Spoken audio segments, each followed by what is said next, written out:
I'll start recording. Just maybe do a little test. Try speaking. Yeah, I'm here. Okay, cool. Yeah, we're good. All right. This is where I find out after 3 hours that we lost all the audio. I've done that, dude. I have made a podcast and we recorded twice and both times it was gone. That's 6 hours. terrible. Worst nightmare, honestly. Hello, my fellow kin. Welcome back to the channel and welcome to a very special competitive list review. I'm joined today by Shahzaman Kazmi, who came second place at the Ontario League Invitational GT, taking home an incredible 4-win and 1-loss score. Shahzaman, thanks so much for joining me today. How are you doing? I'm doing good, Matt. Thanks for having me on. Nice, my pleasure. I was really excited that you reached out with interest of even being on the first podcast in quotations. So you've had a bit of an interesting foray into 40K from what I understand. Some coaching, a lot of experience in the competitive scene as well. So how did you first start with 40K? So I first started during COVID, like most other people, and I had like 30 grand sitting in my bank account. Okay. And what I did was went to my local store one day, and I was there just randomly, I think for like D&D or something. Mm-hmm. And I saw Warhammer on the wall, and I'm like, you know what I have in my bank account that I haven't used? A lot of money. Yeah, And and I you'll always need wanted to it. play this game. Yeah, so what I did was I asked all of my family members, my brother, my cousins, my second brother, and asked them like, "Hey, go to the Warhammer website. Tell me what faction speaks to you. What do you like?" So one of my brothers picked Tau, my other one picked Deathwatch, and my other brother picked Drukhari because he loves Dark Elves. Okay. And then I went there and I pretty much, like not kidding, emptied out the entire goddamn shelf Oh my of Warhammer, God. and I bought them start collecting boxes, and I bought them a start collecting box plus like a signature thing. Like for Tau, I bought like a Riptide Yeah, yeah. for him, and then for like my Drukhari guy, I bought like obviously a lot smaller units in Drukhari, so I ended up buying like an extra Raider, an extra two other units with like Scourges and stuff, giving them a well-rounded like arsenal. And then Okay. Deathwatch, we ended up buying like a Repulsor Executioner because it's sick. Ended up buying like a Combat Patrol, or I believe it's Star Collecting with the suppressors and stuff, and then a Death Watch like team or something, Wow. and the Okay. leader. And then I bought myself like three armies, which were Grey Knights because I love Paladins. I'm a huge like Paladin Yeah, enjoyer in yeah. D&D or any game that has Paladins. That's what I want first and Same. foremost. And then I picked up my Chaos Space Marine box because I love Abaddon. And then I picked up Ultramarines because I'm a very vanilla chocolate slash black and white chess type. So I love playing Mm.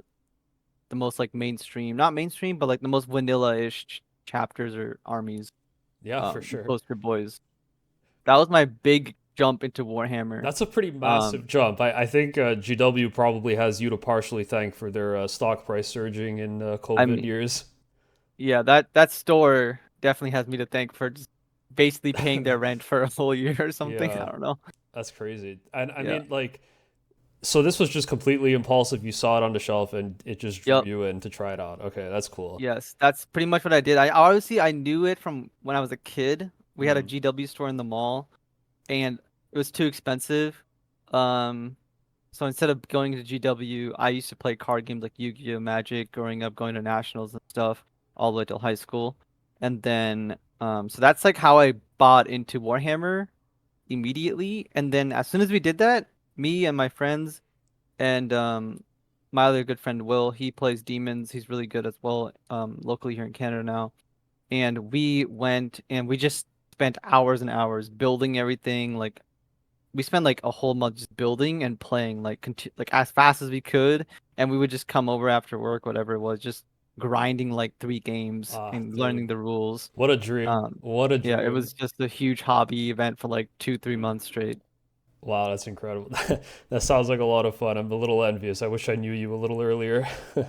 Yeah, 3 years ago. Yeah. Okay, Yeah. that's cool. So, I mean, did you have any other experience with competitive games? Like you said, you played a lot of Yu-Gi-Oh, a lot of Magic. Was that also just like kind of casually, or did you try to enter kind of a competitive scene with that early on too? So I've I've been competitive since I was like was brought up competitively, and what I mean by that was when I was in the first grade, I was doing college level math. Okay. So my dad was teaching me in my house, and I had to learn English from the ground up. So the English was not my first language. I Mm. had to learn math from the ground up, and my dad was a mathematician, so he taught me. Um, basically, I skyrocketed to college level math, entry level college essentially. Yeah. I believe those are O levels in Europe in the first grade. And then I picked up Yu-Gi-Oh! As soon as the starter deck Kaiba came out. Like I love that shit. And Yeah. then I played chess as well, and I was super competitive in everything I did. So my household is pretty much competitive, and that's what brought me like analytics and all this problem solving was from my mathematical background. And now when I play Warhammer or any other game, I always have a breakdown of how I got to the solutions that I did and why I think this is the best way. Like for example, the new set coming out of cards, of the mission cards, Mm. I'm gonna be breaking down the what's the average score of points you're gonna get. Is it worth it to go down the secret missions? Is it worth it to go down the other way? What are the counteracts to that? For example, I might just start putting in a random rhino into my list, like in Grey Knights or something, just to make sure that people don't get bring it down. Yeah. Yeah. Um, They can't cycle it out. Well, yeah, you they could say can't cycle not for for free. free, right? Yeah. Yeah, exactly. Okay, yeah, that's Um, interesting. That's really cool to see where your background comes from because, like you said, there's almost like there is a really technical side to 40K that kind of goes under a lot of people's awareness in terms of getting into the game. Obviously, at a top level, competitive level, people understand that there are these other metrics going on, these other interactions that are at play that are probably more important, like designing your list specifically to be able to. For me, for example, I think a big jump was learning that okay, there are a certain amount of cards that I need to be able to score turn one. And so if I build my list to be able to do that, I'll already have a head start over my opponents who don't do that, for example. yes. So it really is a technical side to that. So you go into detail as to breaking it down, and you enjoy doing that because of that background that you have Oh, growing up.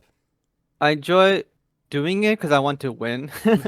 Okay. And it gives me so if you look at StarCraft, League of Legends, anything like mathematics or Mm, even like Warhammer, people talk about score projection. It's important for me to know how much my army scores before I even play the game. okay. And it's important for me to know that if I'm going to the game and I know that fixed scores me 32 points and tactical only scores me anyone on average 30 like 32 to 36 points, then Mm, I'm only losing 4 points going fixed or tactical. I don't have to worry and be like freaking out about, oh, I'm not going to get as many points or whatnot. And then I can also gauge how effective my opponent's army is in scoring secondaries. If they're not very effective because they're playing Space Marines, I can go fixed and have a big benefit or not worry about, ooh, do I need to push up a lot more? Do I need to be aggressive or passive right now? Do I have to like try and sacrifice units to do secondaries, and I can go turn by turn if they draw behind me lines and like capture enemy outpost turn one. Then I'm like, ooh, I'm in a huge like advantage right now, okay. Yeah. depending on how the game goes. And also, people should realize, like I realized this immediately when 10th edition came out, was if you just say that all the cards you score on average 5 points, because some are eight, some are like Mm, automatically five, then 5 times 10 cards is 50 points. That's 10 over the secondary limit, which means that when you draw two cards in 10th edition at the current point until like 2 weeks from now, mm, losing out on two cards is no big deal at all. You'll still have enough room to score 40 points on average with the other 10 cards. So a yeah. lot of people like have that mental breakdown or like they feel bad about not getting good secondaries on the first turn. I don't feel as bad because I've done the math. I've done like the reps of whatever I need to get accomplished in the game. So I'm like, oh, I didn't draw two cards. No big deal. I can still score max points and I can still score like 36 points easily, right? Yeah. Yeah. I agree. I think that's another big thing as well, like you mentioned. So on my end, it was through experience. I don't play as much as you play, I'd imagine. I only get 1 or 2 games in max per week. But again, a big tipping point in 10th was when I realized like, okay, it's actually kind of bad to hold cards and it's okay to get rid of them. Like if like you said, you could afford to lose at least like two and you'll still be within that target range of potentially maxing out your secondary. So turn one, you get capture enemy outpost, you're playing against your opponent and they're like, "Oh, I'm sorry, you got that turn one." It's like, I don't mind. I'll take the free CP for an early head start, and I can make this up later in the game, and I got it out of the way now, so it's okay to afford to lose that. And then also knowing that sometimes the trade you're going to potentially incur by trying to pursue a card that you draw might actually not be worth getting the points on that card, and instead just getting rid of it and trying for something a little bit later. But Exactly. Anybody who like if you watch Art of War videos, when you do see them hold cards specifically, hmm, it's because the higher level players who play like tons of games every single week, they're only holding cards to make their opponent not play the game that their opponent wants to play, hmm, which helps them like keep the game really tight and close. Because it's like a chess game. If you have a really strong board position, you don't want to be over aggressive or do something. So you'll kind of like move your king back and forth or do something like castle, for example, right? Very yeah, simple thing to do. You don't want to open up, expose anything. You want to keep the board position locked up, and some openings allow you to like just move your king into a position or whatnot earlier, so you can see what your opponent's gonna do or negate them from cracking your position at that given time, and it buys you time essentially. Same thing in Warhammer. A lot of people don't do this, but when I do watch Art of War play often, they do this quite often. hmm, Um, and that's the reason for it. And that's a different game. I always have this like breakdown of scoring and players, how good they are, and how the game's playing out is like their step like one is like you're brand new to Warhammer, just do this. Step two is like, okay, you're getting the few reps in. Now you try like trying to like score project and do these things. Then number three is okay, now we're always gonna pitch our cards because we know the mathematical breakdown and our army's like made to do secondaries. And then like step five or six might be when you get to the art of war level or like the higher skill level of okay, we're gonna hold cards because we know the breakdown of it, and we also know that our opponent is playing this army in a certain way, and I need to hold this position down for one more turn before the World Leader army comes crashing into me, hmm, or the Demon army, for example. So yeah. they have to play cagey because they don't want to give up free 6 or 8 points immediately. Yeah, I think you have a really good point as to how someone can approach trying to become more competitive and better at 40K as a whole. I know that a lot of people advocate for setting like small goals as a baseline, right? Like, oh, this game I want to score 25 primary. And I tried doing that for my first tournament that I attended last month. And I think one of the frustrating things that comes out of setting goals like that is sometimes you fail and you don't really understand why or what you could have done differently in order to get that. So it just makes you feel a little bit bad. It's like, oh, I failed at my goal. I could try to look back and say, what did I do wrong? Like, what could I have done to achieve this? But I think I like that approach better. It feels a little bit more natural, a little bit more of a flow. It's like you're going to start focusing on these things first. And then as you feel comfortable doing that, now we're going to introduce a new element that you need to pay attention to. And then that helps to build that experience up and that comfort level. And then I think once you probably make your way through that entire chapter of, I'd say, steps that you're defining, then you could start looking at the specifics and saying, okay, now that I understand how all of these systems interplay, my goal is to do this every game at minimum. And then you start building from Exactly. there.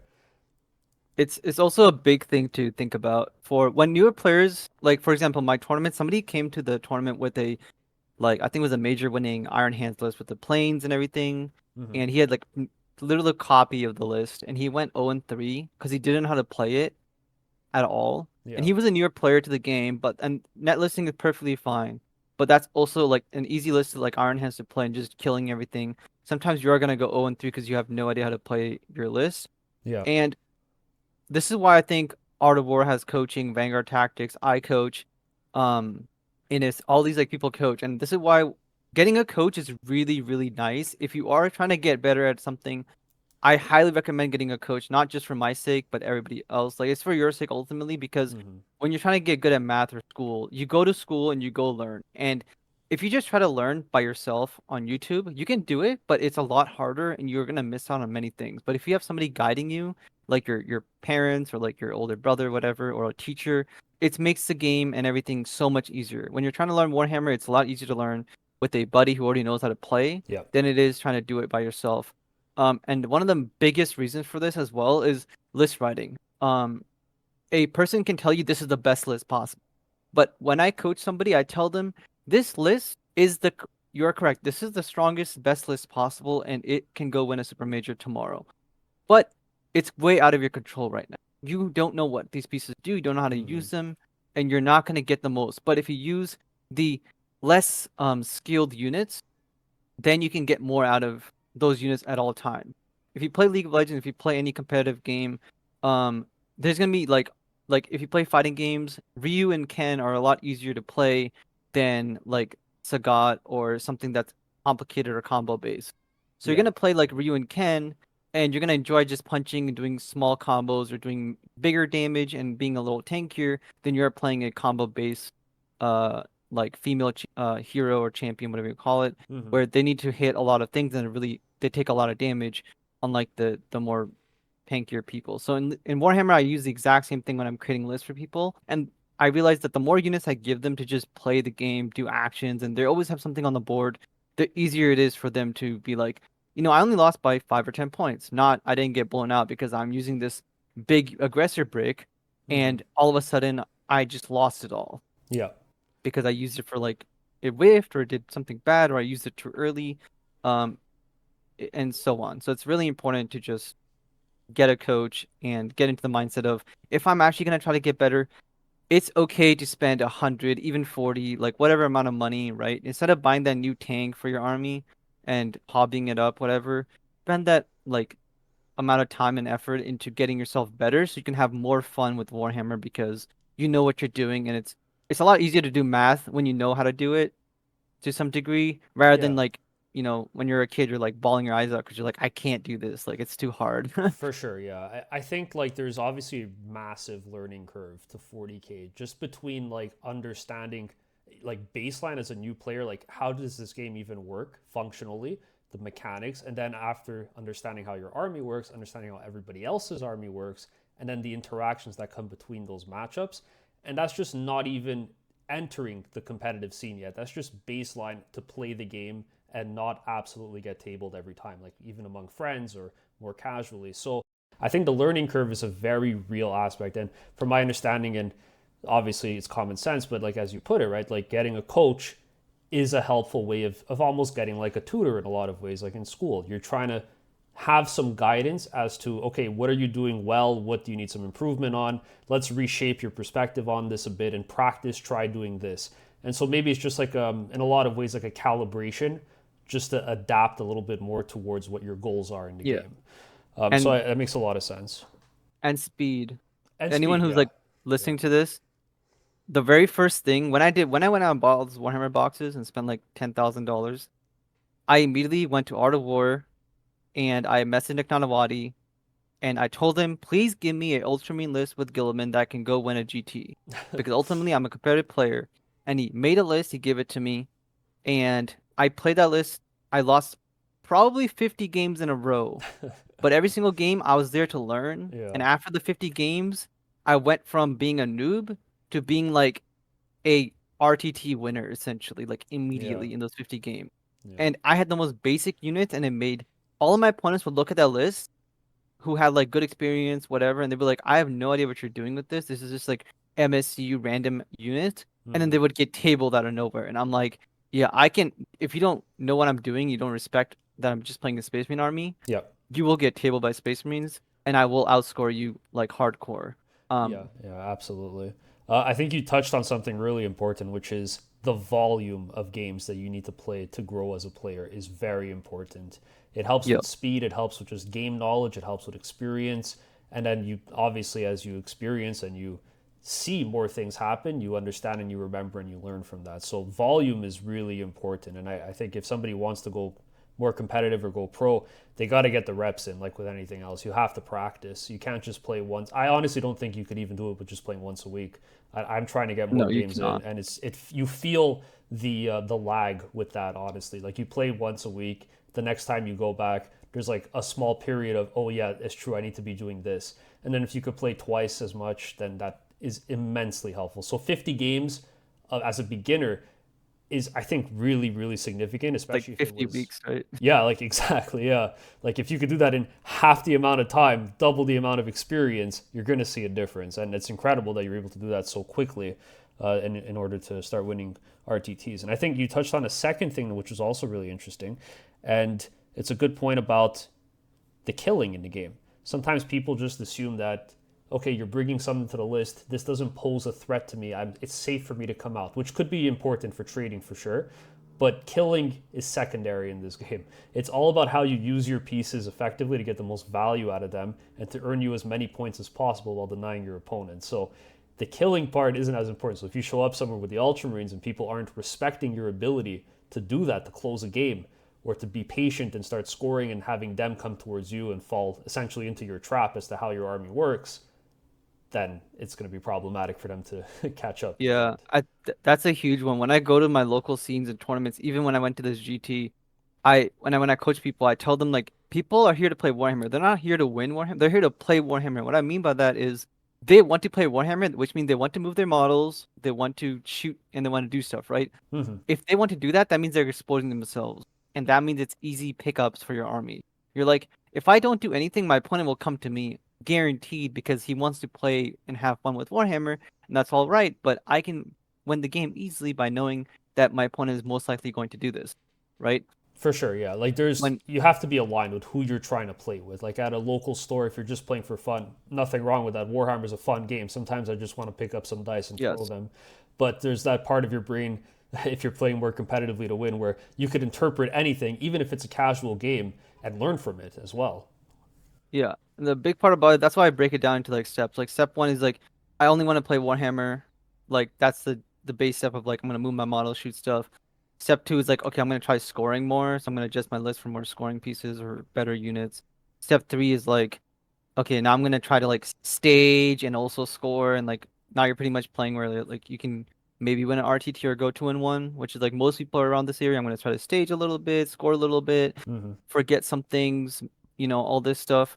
And then like step four is where you're no longer trying to kill your opponent at all, period. You are purposely trying to like stop your opponent from scoring his primary points, and then you're also trying to maximize your own scoring.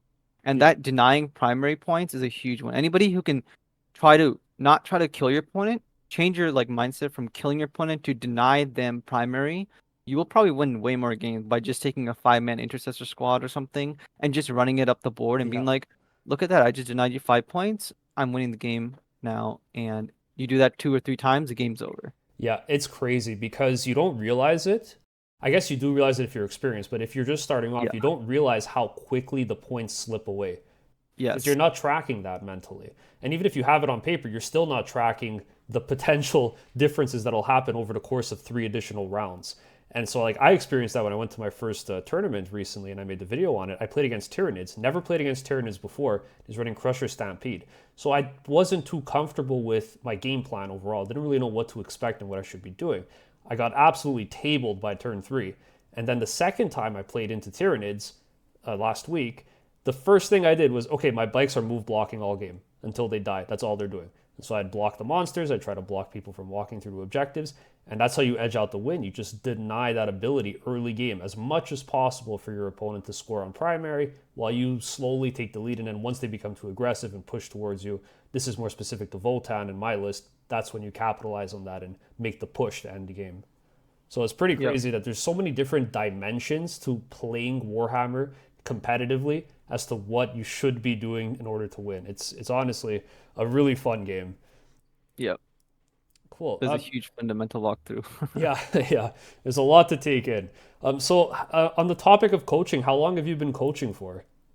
So, coaching specifically, I've been coaching since I'm not gonna count the years where I was like helping in Yu-Gi-Oh!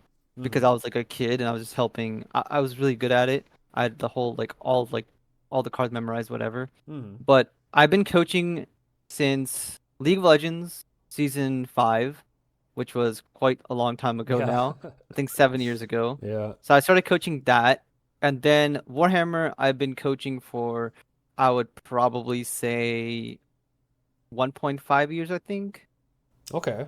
around Okay. that time. Yeah. And anyone who's asked, like, looking towards this, like, okay, I don't know who this guy is, whatever. If you want coaching, go to Art of War, go to Vanguard Tactics. I'm not a major winner. I'm not a renowned player on Art of War or anything like that. I am a coach who coaches people who are interested in getting better, and I coach fundamentals very heavily. And I personally cannot go to GTs every single week, so I'm in the unknown very much so. Mm-hmm. So you will probably not have heard of me. If you're in Canada near my local area, you have very much probably heard of me. But travel fees and all these things are not in my budget. So when I do go to events, you can keep an eye on them, how I do and stuff like that. But in my local area, I have won GTs and things like this. But specifically, I coach fundamentals, and in my personal opinion, like if you watch when Richard Siegler or John Lennon, these people when they came into the scene, or Nick Nanavani when he first came into the scene, right? He skyrocketed because you can be a brand new player and skyrocket straight to the top if you put in the work and the effort. And that's pretty much what I'm doing here. I'm taking this as a um, I'm gonna learn this very specifically, very hard. I'm gonna do all the work for you, and then I'm a very fundamental base, which means that the fundamentals are key to anything or Mm-hmm. additions or whatever it is. And that's what I'm pushing very heavily. So if you do want to reach out to me or get coached, I'm on the Discord under Coach SK. My Discord tag is Coach Wing Zero, and if you want a more experienced coach, that's perfectly fine. I highly recommend Art of War. I've been through there. I'm on the Discord on there as well, and coaching is good no matter if it's your best friend, if it's your dad, if it's whoever it is. Coaching is all about getting better, and whoever you can get help from, and long as the person helps you improve and you learn something from it, end of the day you are getting better no matter what the rank of the coach is. So Yeah, absolutely. There's a certain fundamental knowledge I think that's needed, as we just discussed for like the past 30 minutes, but like you need to understand how certain key elements of the game come together if you're new and you're trying to enter that competitive scene. It's definitely helpful to obviously speak with someone and play with people that are more experienced, because that's how you learn, that's how you grow. Even if you're losing from them, at least you'll take something away and hopefully understand what's happening that's going wrong. And if you do decide to see a coach, you could take that information to them, and that's how you help break things down and find out where your problems are, your weaknesses or your limitations, and things you need to improve on. So I think that's really helpful. And we were talking about this before we started recording, but in Canada, it's pretty difficult actually to travel around, surprisingly, and go to attend different events, because transportation is super expensive for some reason here. So that is a real hindrance. yeah, I think it's on average you're probably spending about a week's pay to Hmm. go play at an event and then not go to work Yeah. to try and win like an event or even go 4-1. Because the worst part about Canada too, especially where I live near Toronto, Team Canada is at every single event. So even trying to top the event is like Yeah. a work in itself. Oh, I lost to Scary. It's like, did you really lose that event, or did you like lose to Scary and then you lost to like the number one player on Team Canada right after that? Like Yeah, yeah. it's up in the air, right? So Yeah, there's different tiers of definitely pro play. stacked. So what made you started Warhammer, you picked up a couple armies, I should say, not boxes of Army. armies, yeah, a couple armies right out the gate. And at what point did you transition over to Votann? As soon as I was a huge Space Marine player, fundamentals. Yeah. As soon as Votann was announced, and they look like StarCraft models, Yeah, they and do. Votann was coming out, and I love the Terminators. Oh my god, I was like Yeah. all for it. And I know they like advertised a train at some point, and we thought like it was a hackathon, but it was Hmm. on like rails, right? Yeah, yeah. And we thought it was a fortification. As soon as I saw the hackathon, I was like, okay, I'm getting this as well. And I pre-ordered three of every single thing pretty much Okay. out the get-go because I was all in. I had like some amount of money. I'm just like, I'm pre-ordering three of every single thing because I know it's gonna get sold out as Warhammer always does. And I don't like I play Ultramarines even now. I don't care if they're not the best or whatever it is. Hmm. And I'm all about the core fundamentals. So I picked up Votann and I'm like, I'm gonna play this army no matter what because it looks amazing. Yeah. And that's when I got into Votann immediately. And Nice. I actually won a GT with it. That was my first GT ever. I took Votann and I won it with this was after the nerfs and Yeah, everything had yeah. happened like already. And I won it and my list was like two hecatons, 10 terminators, like 3 units of bikes, and two characters. Like and that was Nice. like and 3 units of Thunderkin. That was it. It was Yeah, so nice. tiny. Yeah, some things haven't changed. It's still the same roster Yeah. that we have. But yeah, that's cool. On my end, I remember when I first started, very casually in eighth, and I was looking for an army. The first thing I said was, "Where are the dwarves?" And I don't know if I'm not sure if the old GW website was still running during COVID, but like if you go on it, they had these weird little circle profile pictures of every faction that you could pick, and the one for Custodes was like super compressed, the image quality. So Yeah. they looked like they were really short and like really custo, like really dwarfish. So I was like, oh, here they are, the golden dwarves. That's sick. So I didn't know anything about the lore. I just, all right, this is my army. Boom, main. And then I found out, Golden yeah, dwarves. They're golden not. dwarves. I'm like, no, they're definitely not. They're actually taller than space marines, so not dwarves. And then when dwarves did come out, that's when I got really excited about them. Yeah. Yeah. I'm actually a dwarf hater. Okay. Like when you like I will not play dwarf. I'm not like I don't hate them, but I'm not a dwarf like enjoyer in other Okay. aspects in like Warhammer, World of Warcraft, whatever it is. But like Votann with the armor, I was like, this looks amazing. I'm gonna it's do it. it's a very clean aesthetic. I think that's a Yeah. big driving point. It's so nice, like the flat panels. There isn't a lot Yeah. of detail work, and it looks Looks very clean, sci-fi. dude. It looks clean. They look like they're Exactly. on the moon. I love it. I'm all for the aesthetic. Yeah. I think another thing that got me into it was the main Uther was in his like green armor, and I Yeah, love like turquoise or mint colored like armies. So that yeah, was like yeah. another thing that made me be like, yes, I want this. Yeah, nice. I actually waited a little bit before picking them up because none of the paint schemes really resonated with me too much, and I was playing Blood Angels at the time, so I was like, well, the red one's cool, but like I already play a red army, and then in 10th edition, I saw this paint scheme for Dark Iron Votann, which is like based off of a World of Warcraft race, the Dark Iron Dwarves. And I was like, all right, this is sick. I could have an army of this. Like, I could definitely see 2K on my shelf. And then it just, from there, was a slippery slope. One Yeah. box came into 2000, and then I had two Christmas boxes lined up, and then the rest is history. Yeah, my army is based off so Andrew Tate's Bugatti Okay. and the whole like what color's your Bugatti, right? So when hackathons were Yeah. coming out, they were like really good. And so what I was gonna do is I painted them like his Bugatti, and I was gonna write what color's your Bugatti or what color's your Yeah. hackathon on the side of it, pretty much, so that it can be like, okay, this is my Bugatti because it's a hackathon, aka Land Raider, aka whatever, right? Yeah, that's And I was funny. like, and then your opponent's gonna be like, I don't have one. I'm like, damn right you don't. That's funny. I like So that. that was the whole point of it. That's a good meme. Okay. And so pick up Votann as soon as they came out, and then this kind of just started becoming your main army, I take it. Will you still play Mm, Ultramarines? I I own five AOS armies full like Okay. 4,000 points. I own about 20,000 points of like Space Marines.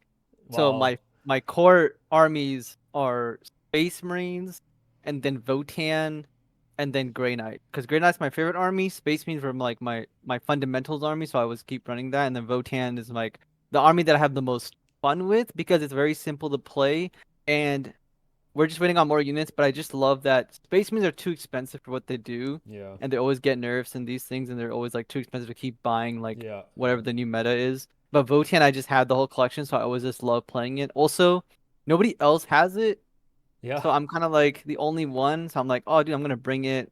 I'm the one who has it. It's cool, and also like it's all painted. It's nice.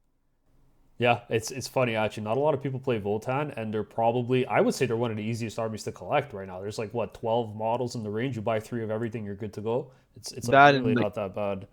everybody's selling it online. You can go on eBay or anything like Kijiji, whatever you guys have, and just Yeah, Facebook Marketplace, $900 Canadian, probably pick up like six Sagittars, two Hecatons, yeah, Terminators, everything. Like it's yeah. It's wild. it's pretty it's pretty economical. Okay, so talk to us a little bit about this event. It's a GT Invitational. I was kind of keeping up with Scary on his previous videos where he was attending the lead up to this. So how did that whole system work out?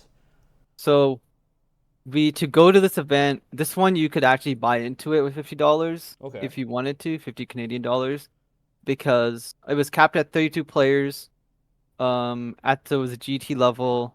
Um, Unfortunately, there was another event going on in other people's like local area. It was Hmm. RTT, and so a lot of people ended up going to that one instead of this two-day GT like out of the city, so they have to get a place to stay and all this stuff. Right. Yeah. So the way that we got into this invitational is we have our like regional or like our citywide tournament, like league basically. Okay. So we play this league 5 round. It's basically a league GT essentially, and the top three players from from like two or three of the biggest cities get invited and get paid for to enter this tournament, and then the top two from all the other regions or all the other cities. Cool. So total of like 32 players go. If somebody doesn't want to go or doesn't can't attend, the ticket goes down to like whoever the next person in line or somebody that wants to. so that we can fill up all the slots. So this is how you get into it. This is my second league. I joined it second time going to one of these, and that's how you go to one of these things. And then obviously Scary lives in Barrie, so Hmm. he was there, which is cool, and John the Cron and everybody. Yeah, John the Um, Cron. and yeah, so I played Jakari in my league, and then when you go to the Invitational, you're allowed to change your list or whatever army you want to go because it's a new tournament basically, Hmm. and then you go and play for your city essentially, and the Okay. winner gets to put their name on the sword. If you guys watched Scari's video, he showed Yeah, his chain sword off, yeah, and nice. then yeah, and then you get top three gets prizes. This one was really nice because we got best painted, we got the person who lost every single game got a prize, That's the cool. person who had the most up and down got a prize, and like the youngest kid got a prize. So there's Nice. like 11 total prizes given away. Yeah, that's awesome. Really strong community impact. I like that. I guess now we're at the point where we could talk a little bit about the list. I have it here on my screen. I'm sure you have yours memorized, but I'll just use this as a reference on my end. Yeah, I'm gonna pull it up on my phone. Yeah. Okay. So I'll put it up on the screen for everybody else to see as well, like during while they're watching this video. But it did take me by surprise. There were a few things I was really interested by, and I do have a few questions. So I'll let you first walk us through, and then I'll start picking your brain with some stuff. Okay, so we have an Einir champion with a mass hammer and bolter with a Wayfarer's Grace so he can resurrect. Hmm. And then I have an Einir champion with a Praising Glare. A Praising Glare is amazing, Yeah, mandatory. Please take it if you're not taking it. yeah, Then I have, and by the way, both of these champions are solo. They're going to be starting on the board, not in reserves, not in deep strike, solo on the board in all of my games. crazy. I did consider putting them into reserves, but I need them on the board to either score tactical or just pressure my opponent.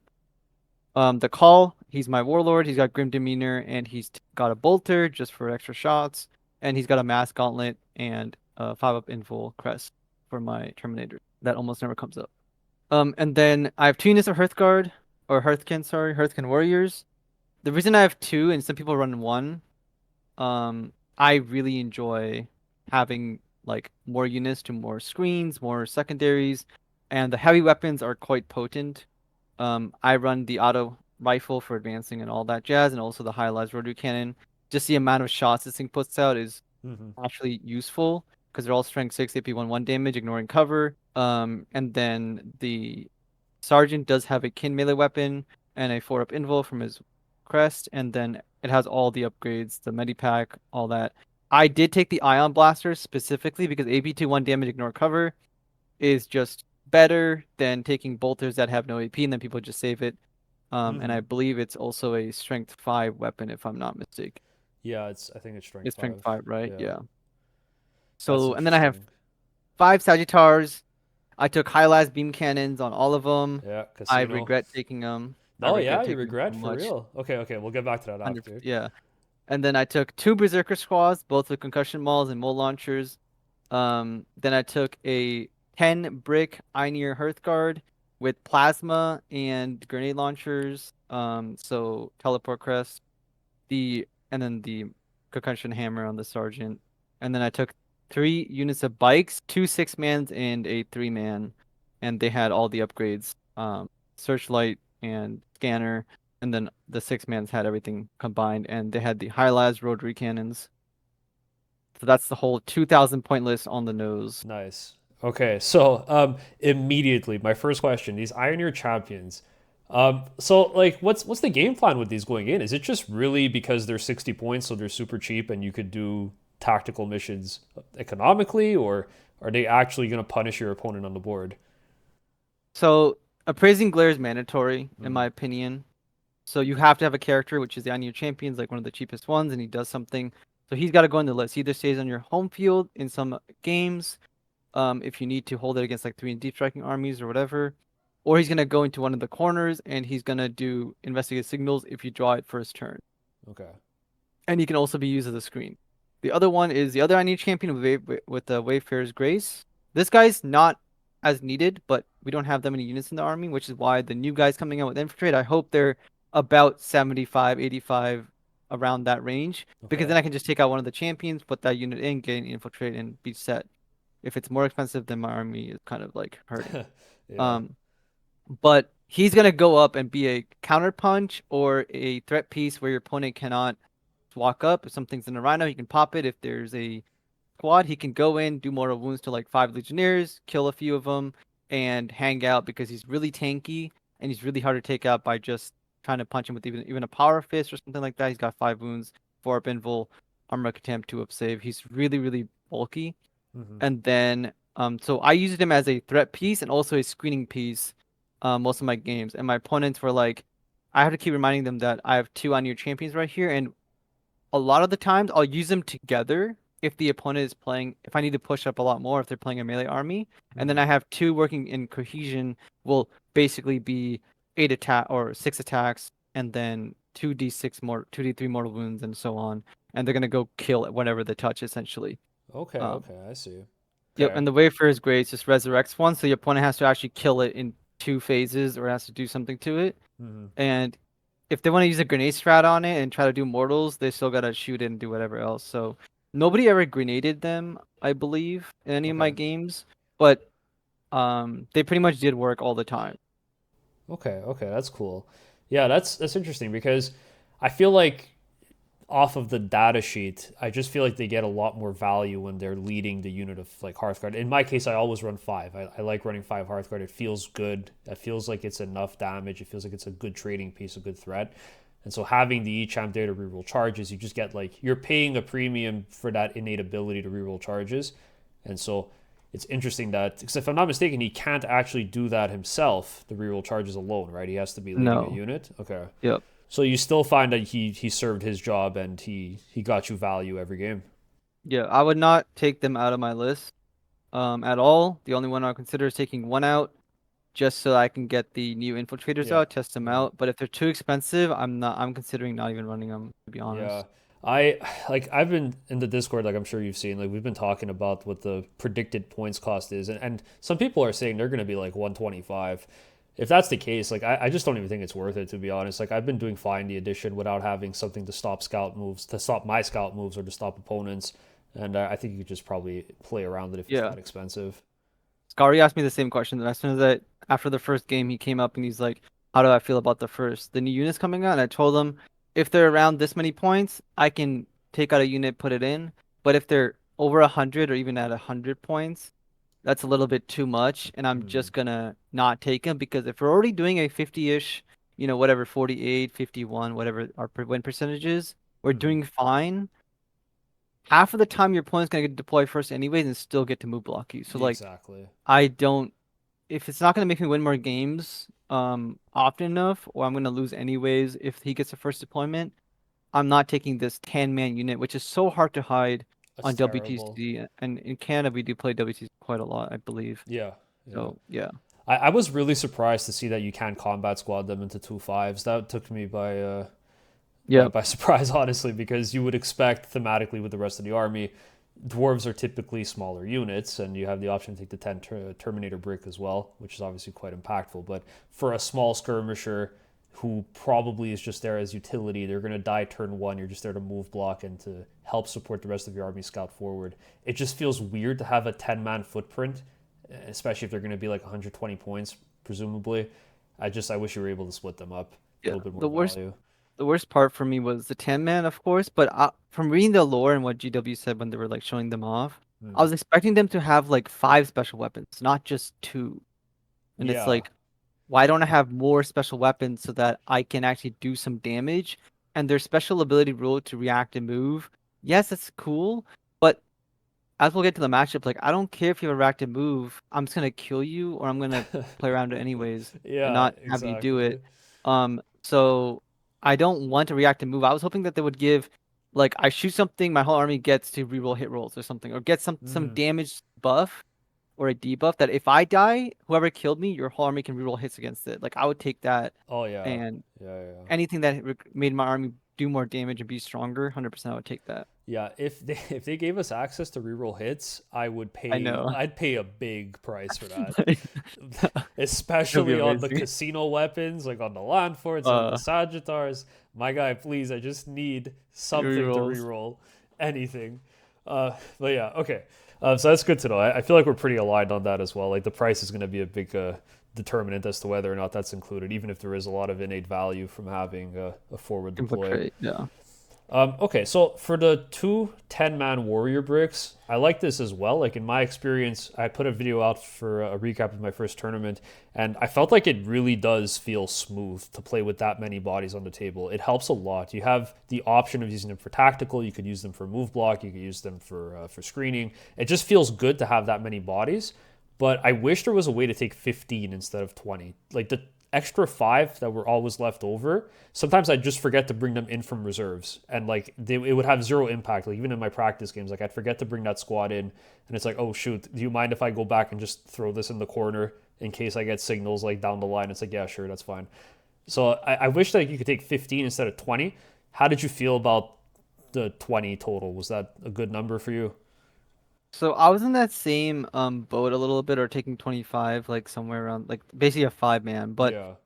that's where the e-champs come in, because they can either screen out 9-inch bubbles from around them and close up holes.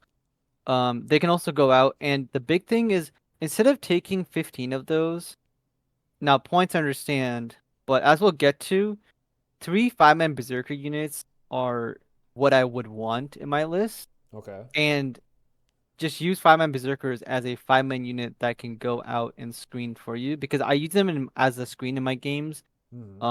probably multiple times, honestly, Okay. especially into the guard matchup. Okay. Interesting. Okay. So you've been using your berserks more as a screening tool rather than the respectable, like, don't come too Yeah, close to me or I'll punch the you. Okay. yeah, I don't use them as a, like, they're in the transports, but my opponent's gonna come up anyway, following their game plan. Hmm. So what I use them as is, hey, I'm gonna get out and they're gonna do an action for me, or they're gonna hold my home objective in case you have like a super fast army or something. Or I just want them out so they can do whatever they want. So I can get my other troops into the Sagittar instead. That's sticky the objective. Interesting. And then I Okay. can like move up. So I only did that one game, but the berserkers are generally sitting in the Sagittar. They're gonna go up and charge something and kill it. And the way that I use it is I use them as a screen to keep my Sagittars safe, Hmm. because my Sagittars are gonna do the damage, and my berserkers are not gonna come out unless I need them in a pure melee matchup against like Custodes or like CSM or something. Yeah, the berserks, I'm so torn on them. I run one in my list, obviously with the mauls, but like if you're not hitting something double judged, just don't even bother. You're gonna whiff completely. In my experience anyway, they just bounce off of anything that's not double judged. Yeah. You got to pick a key target that actually fits their profile, or else they're just really gonna underperform. Yeah, there's a lot of melee armies in the game. That's why they're extremely Yeah, good.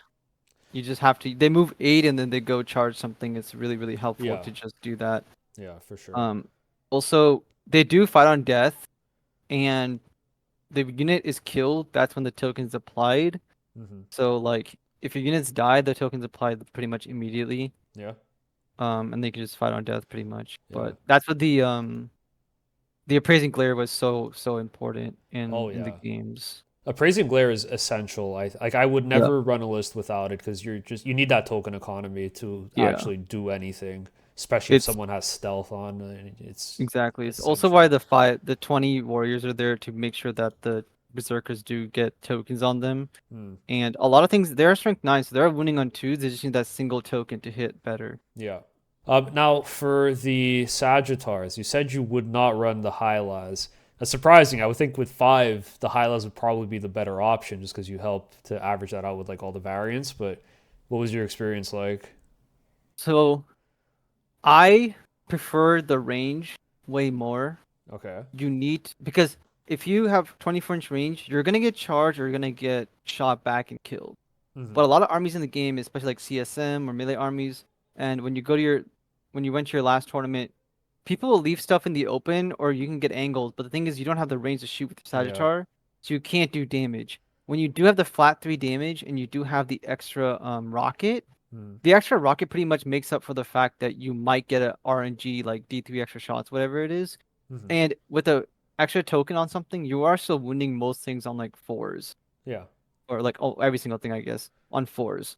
So a 50-50 to get an extra wound through and then do D6 damage is good. And the flat 3 damage is my favorite because I don't have to rely on, ooh, I got because when I'm gonna put my units out there, I'm gonna have enough damage to kill what I want to kill. I'm For not gonna sure. rely on I'm gonna do average damage or like whatever. No, I'm Hmm. gonna be like I rolled 1 and 2 so much. I'd rather just take the flat 3 and never have to worry about it because I'm already putting fundamentally enough firepower to make sure this thing dies. Yeah.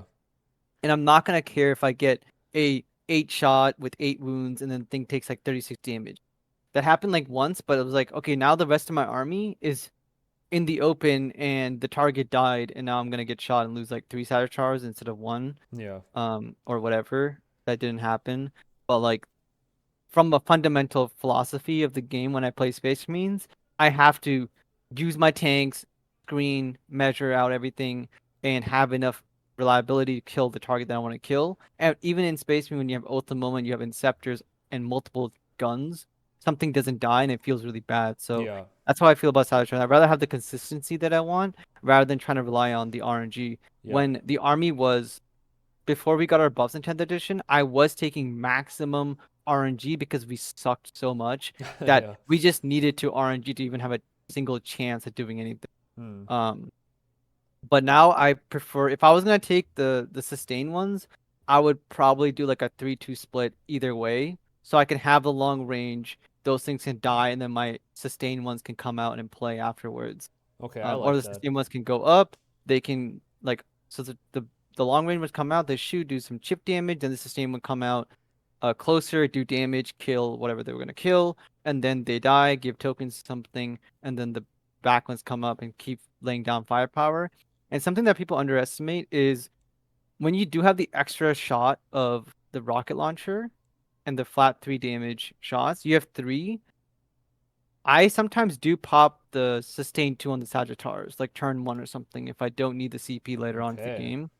It that gives me the reliability of sustain 2 on 3 dice is even if one of these is a 6, I'm gonna get all of my shots and do way more damage. I've killed the Lord of Change on the first turn by just doing this, which is Okay. like, yeah, mathematically not Yeah, should not well, happen. yeah. But like the fact is, I know this. I've done this, and if you guys go out and try just popping sustain 2 on your Sagittars randomly, you'll get value through, especially in your list where you're not running the 15 bikes. If you're running the Hmm. MSU style and you do run the rockets, you now have 3 dice instead of whatever, and you can always CP reroll one of those, and now you have 4 dice. Mathematically, you're probably gonna get a 6 if you do that twice a game, if not more. And if you just start rolling more sixes, and even the bolt cannons, they're gonna start rolling sixes. You have a total of like seven dice total.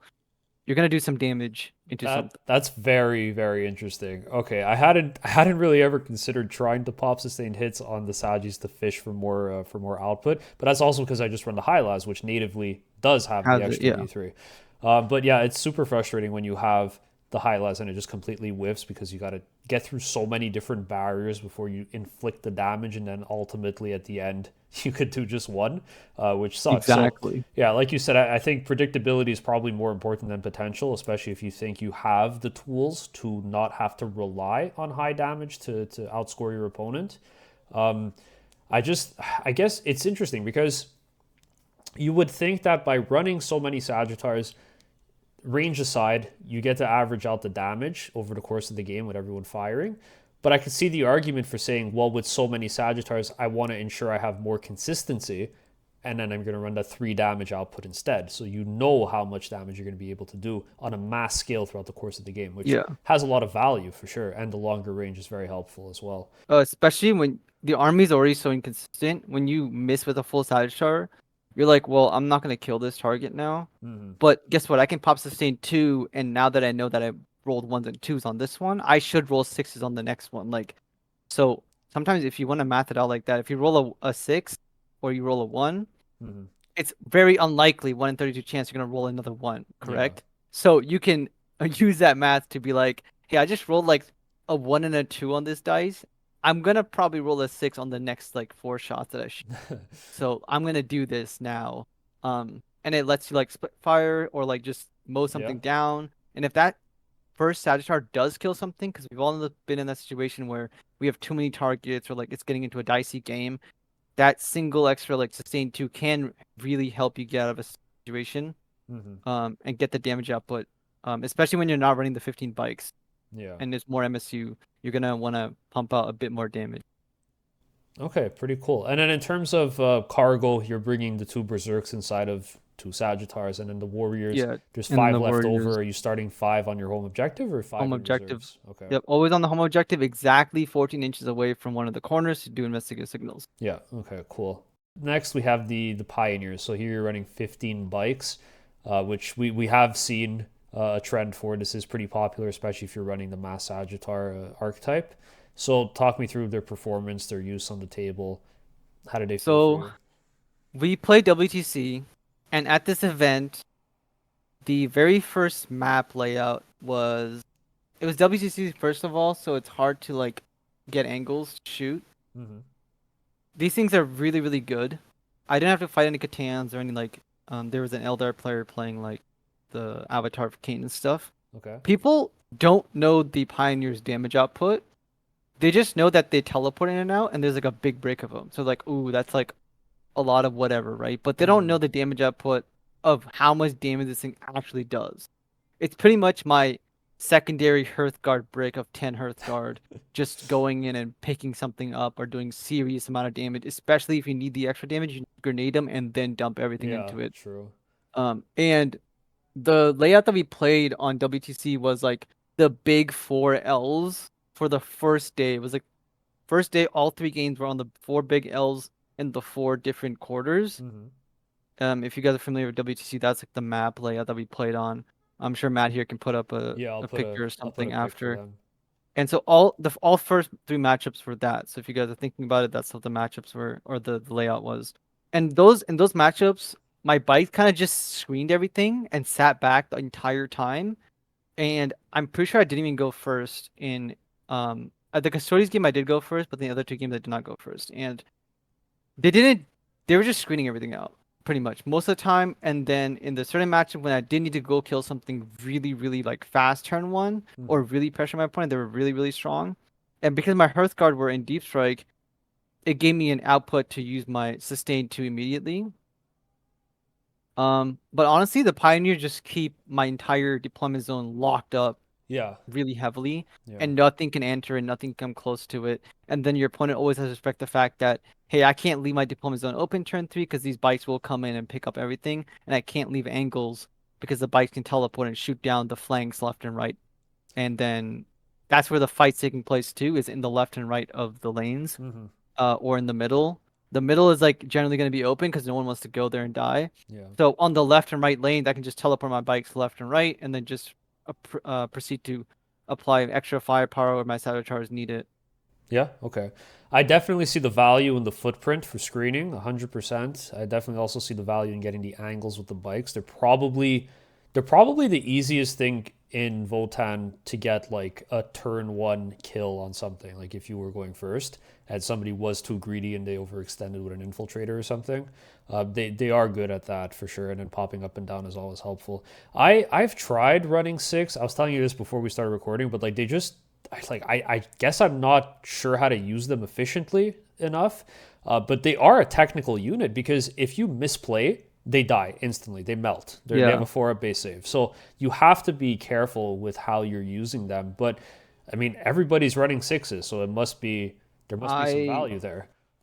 I keep them protected the entire game pretty much, Hmm. unless one of them is going out there to do serious damage, and then I proceed to use my Sagittar and the Berserkers or troops as screens to make sure you can't charge my Pioneers. And then you can shoot them, but they're T6 with maybe probably cover and armor Hmm. contempt. And I don't mind popping like armor contempt on them if I didn't pitch a card because I can get the comms array or comms array and get the CP back, Yeah. which is also really helpful. But the six man, honestly, they're there to screen your base and play the longer games, in my opinion. Okay. They're not there to just go out and do damage. If you're playing them as I'm gonna go out with 180 points, go do damage, sure they'll kill something most likely, but then they're gonna get killed and you're gonna be like a lot smaller in your army footprint and Hmm. how much damage you can output. Okay. So it's more of a late game threat. Like you're looking to neutralize anything Big, that could yeah, potentially impact them early on. And then once the board state is in your favor and it's safe to bring these guys out, then you could start cleaning up the rest of the table. yeah. They're gonna Okay. be a backline shooting threat where my opponent's dealing with the Sagittars. or berserkers and fighting. Okay, they kill my berserkers. The bikes teleport to the flank, and now they shoot down into whatever came out. And the opponent's like, well, I can't shoot the bikes because it's literally all the way near my deployment zone, Hmm. within 30 inches of my side of the board, behind a wall, and it's just shooting down this like flank. Yeah. And they can't charge it because I put another screen in front of it, and they're just like, okay, well, now I got to deal with the next side chart and the stuff, the like the troops in front of those, and Yeah. then Yeah. can't deal with it. That's cool. Okay, maybe I got to give them another chance. I also think it just didn't really fit the archetype I was running with the land forts and the small MSU Hearthguard bricks because in that style of list, the things I'm trying to keep alive the most are those units. So I'm reserving Void Armor for those constantly just to have Yeah. some staying power in the center of the table or on an objective. But that's pretty interesting. I never used Void Armor on my Pioneer. I know I used it once in the tournament on my Pioneers. Mm, I don't use it on them, but I generally try to keep them as protected as possible. It's almost like playing Grey Knights, where you have your big shooting platforms in the Dread Knights, and you're trying to okay. use it as, okay, my Dread Knight's going to teleport here, and it's going to shoot down this angle while being protected from most of your shooting or Okay. charges. And then I'm going to, like, I can tank some damage, and if I leave two bikes alive, even a single bike can go with a sustain hits on his profile, can go do some damage or Yeah. go tag Yeah. something. So it's really really good. That's cool. Okay. I suspect we're going to be seeing a lot more bikes with Pariah Nexus, to be honest. So we'll talk about this a little bit later. So I think maybe it's time to adapt. I'll have to go buy some more. Okay, cool. So that takes us through the list. Do you have any other, or like I guess going into the event, what were some matchups that you were hoping to hit with this list? Necrons was something I was really hoping to hit. I did not mind CSM or Space Marines at all because Hmm. I knew I could just do. I have two damaged weapons. I could just pick them up, and it's fine because they play a very like classic Warhammer. I don't have to Hmm. deal with it. I play a very classic Warhammer, so I'll just outskill or lose a game, Okay. based off them doing whatever.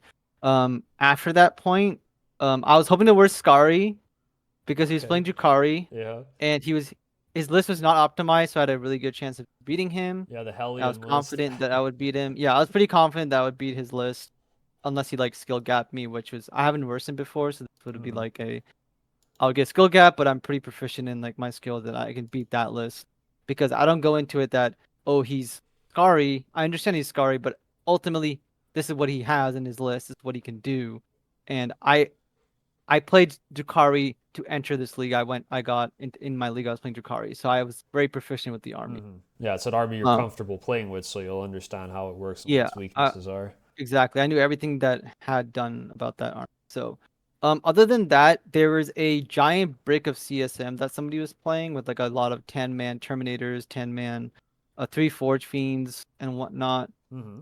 That one was a little bit scary because of the Forge Fiends. Hmm.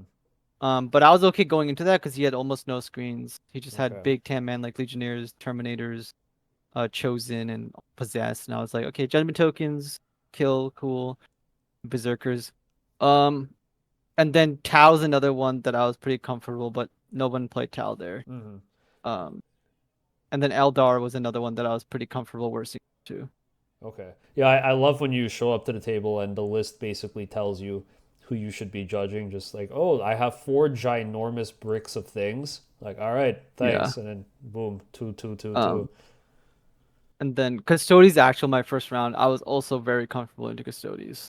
Okay. Yeah, I feel like this list would do well into Custodes. Yeah. You got enough of a punch with the berserks. Damage. Okay, cool. So, in terms of matchups, so you played 5 games. You had 1 game into Custodes, then you played Alpha Legion CSM, into Tyranids, Imperial Guard, and then Space Wolves to wrap the event up. Yes, sir. All right, cool. So why don't you take us through game one? And I have the list here. I'll put it up for the viewers so they have an idea. So take us through the game. So Custodes round one, really comfortable, great guy I fought into. This game was a 60-69, I believe, at the end there. I think it was Um, 50-59. yeah, 50-59. Okay. So really close game. What happened in this game, and the reason I'm gonna get right to why I lost this game. Turn one, I could have shot his giant tank in the back. And the way that I deploy going forward in all of my games is my big unit of bikes is always like in one of my left or right corners Hmm. in the back, and my other unit of bikes stage in this one because there was a direct angle to go straight down, and he put his tank down where I could shoot it, with my saddle charge and stuff. So I put it in the open, but 9 inches where I could hide it towards the left side and just be hidden. Same thing with the saddle charge, I could just hide him all the way up the right side, 30 inches up, because we were playing what do you call it? It was like the diagonal mission, I believe, right? Okay. Yeah. Yeah. So we're playing this like style of deployment, and then my Pioneer champions were one was on the left to do the invest signals, the other one was on the right to go down and keep them from attacking my side of my deployment zone. Okay. He had two rhinos and sisters in them, and then one other sister that was in the open, forward deployed on the left side, stop me from entering his deployment zone and stop my bikes from pushing up as much. And I believe that scout move, so the scout moved behind the wall, turn one. Because I got turn one, and all I did was push two saddle in the open. I popped out two of my troops. Oh, sorry, one berserker came out, one troop came out, and the berserkers were lined up to make a charge into the rhino that he had scout moved forward or backwards, Okay. behind a wall. And then I had moved my whole army up essentially into position to shoot with two Saboteurs, 6 unit of bikes, and a unit of 5-man Hearthkin warrior with the special weapons into his giant tank that had 2 tokens on it. And then the Rhino had 2 tokens with 5 sisters inside of it. So pointed guns at it. I shot into his tank, rolled 2 1s on my first Saboteur shooting, did 0 damage with the entire Saboteur. My troops tipped it down a little bit, and then I had to pop sustain 2 of my bikes immediately because that his tank took like no damage. Hmm. It brought it down, and ultimately I ended up leaving with 3 wounds because my other Saboteur also rolled. I could have killed it, and it rolled 1 on the damage, and Classic. I just was so upset. And so I was like, okay, I can't shoot any more into it. That's it. I shot everything and I rolled really bad. That first. The other thing that happened was I brought the Rhino down to 1 single wound with a 3-man unit of bikes that went up the left side. And so the Rhino had 1 wound left after shooting with that, the Berserkers, and something else. I yeah, that's pretty much what happened. And I Okay. believe I grenaded it because the bikes gave me a CP back, and I also popped a grenade into it, to lower it even more. So Oh that's my something that's god. really useful for my bikes. Okay. So I actually got 2 CP to spend first turn. So basically, from understanding, you played like pretty aggressively turn one because you Yes. wanted to capitalize on that mistake he had for his deployment, where you were able to get a shot off on the tank, and then the dice just were not performing. So that was not the downfall of it. I'll tell you the downfall right now. Okay. That Rhino lived 1 wound. I had a Berserker squad plus a Sagittar lined up to make a 4-inch charge into this, so that in front of this WTC small ruin, I would create a wall, and he could not charge his advanced charge, um, guys all the way across the battlefield into the objective near my side of the board, basically. So 24 Okay. inches away. What happened was the Rhino lived on 1 wound, so the girls didn't get out, which is fine. My bikes were also in position to charge tank. I rolled my Berserker charge, it failed. So I was really upset. Hmm. I was like, okay, this sucks. But I'm like, okay, I still have a Sagittar. The Sagittar failed this charge Oh no. on a 4-inch. I was like, okay, I'm really screwed now. And then my bikes rolled like a minimal charge, so they could only get around the transport. And I did kill it with a single wound, luckily, and it died. But the sisters dropped on the other side, and my bikes had nowhere to pile in Hmm. because my other guys didn't make the charge. So this created a perfect line where here's all of his custodians could just advance on his turn 6 inches all the way across, and then they rolled a 9-inch charge after shooting my screen because the sisters lived. Yeah. And so they killed my warriors a little bit, created enough pocket that they could get in to my bikes, and they made the 9-inch charge with a reroll that he spent. And there goes my bikes, and everything in the middle got charred by something else, and I lost pretty much everything in the middle. Um, and then I lost 2 units of bikes, 6 mans were gone, two of my Oof. troops were gone, 2 Sagittars were dead, one Sagittar was wounded, and I lost. That's pretty much everything that I lost the first turn. And my 3-man bikes were also, they were perfectly safe. He did not touch them because he just went for the 6-man Hmm. and everything else. Um, that was my turn one. So I was like, Oh my I god. had lost everything, right? Yeah, But that's brutal. it was very brutal. So immediately after that, I'm like, okay, this sucks. But my 3-man bikes went to his objective, in his base, took him off of it, killed whatever he had on it, and then my berserkers went into his custodies with the character, what's her name, Draxus, Oh yeah, and my Draxus. berserkers killed a single custodies with 2 tokens because I had spent a CP in his turn to give them an extra token Yeah, to guarantee that I can like do damage into him, yeah, yeah. They're and swinging. I only told killed you. a single one and didn't kill any of his custodians because he rolled really good. Yeah. His other big break custodians that came to my side to kill my bikes, I dropped the Terminators and I picked up all of them. That was Mm, it. nice. So at this point, he has basically lost a big break custodies. On turn 2, he did lose a tank because my 3 bikes killed it.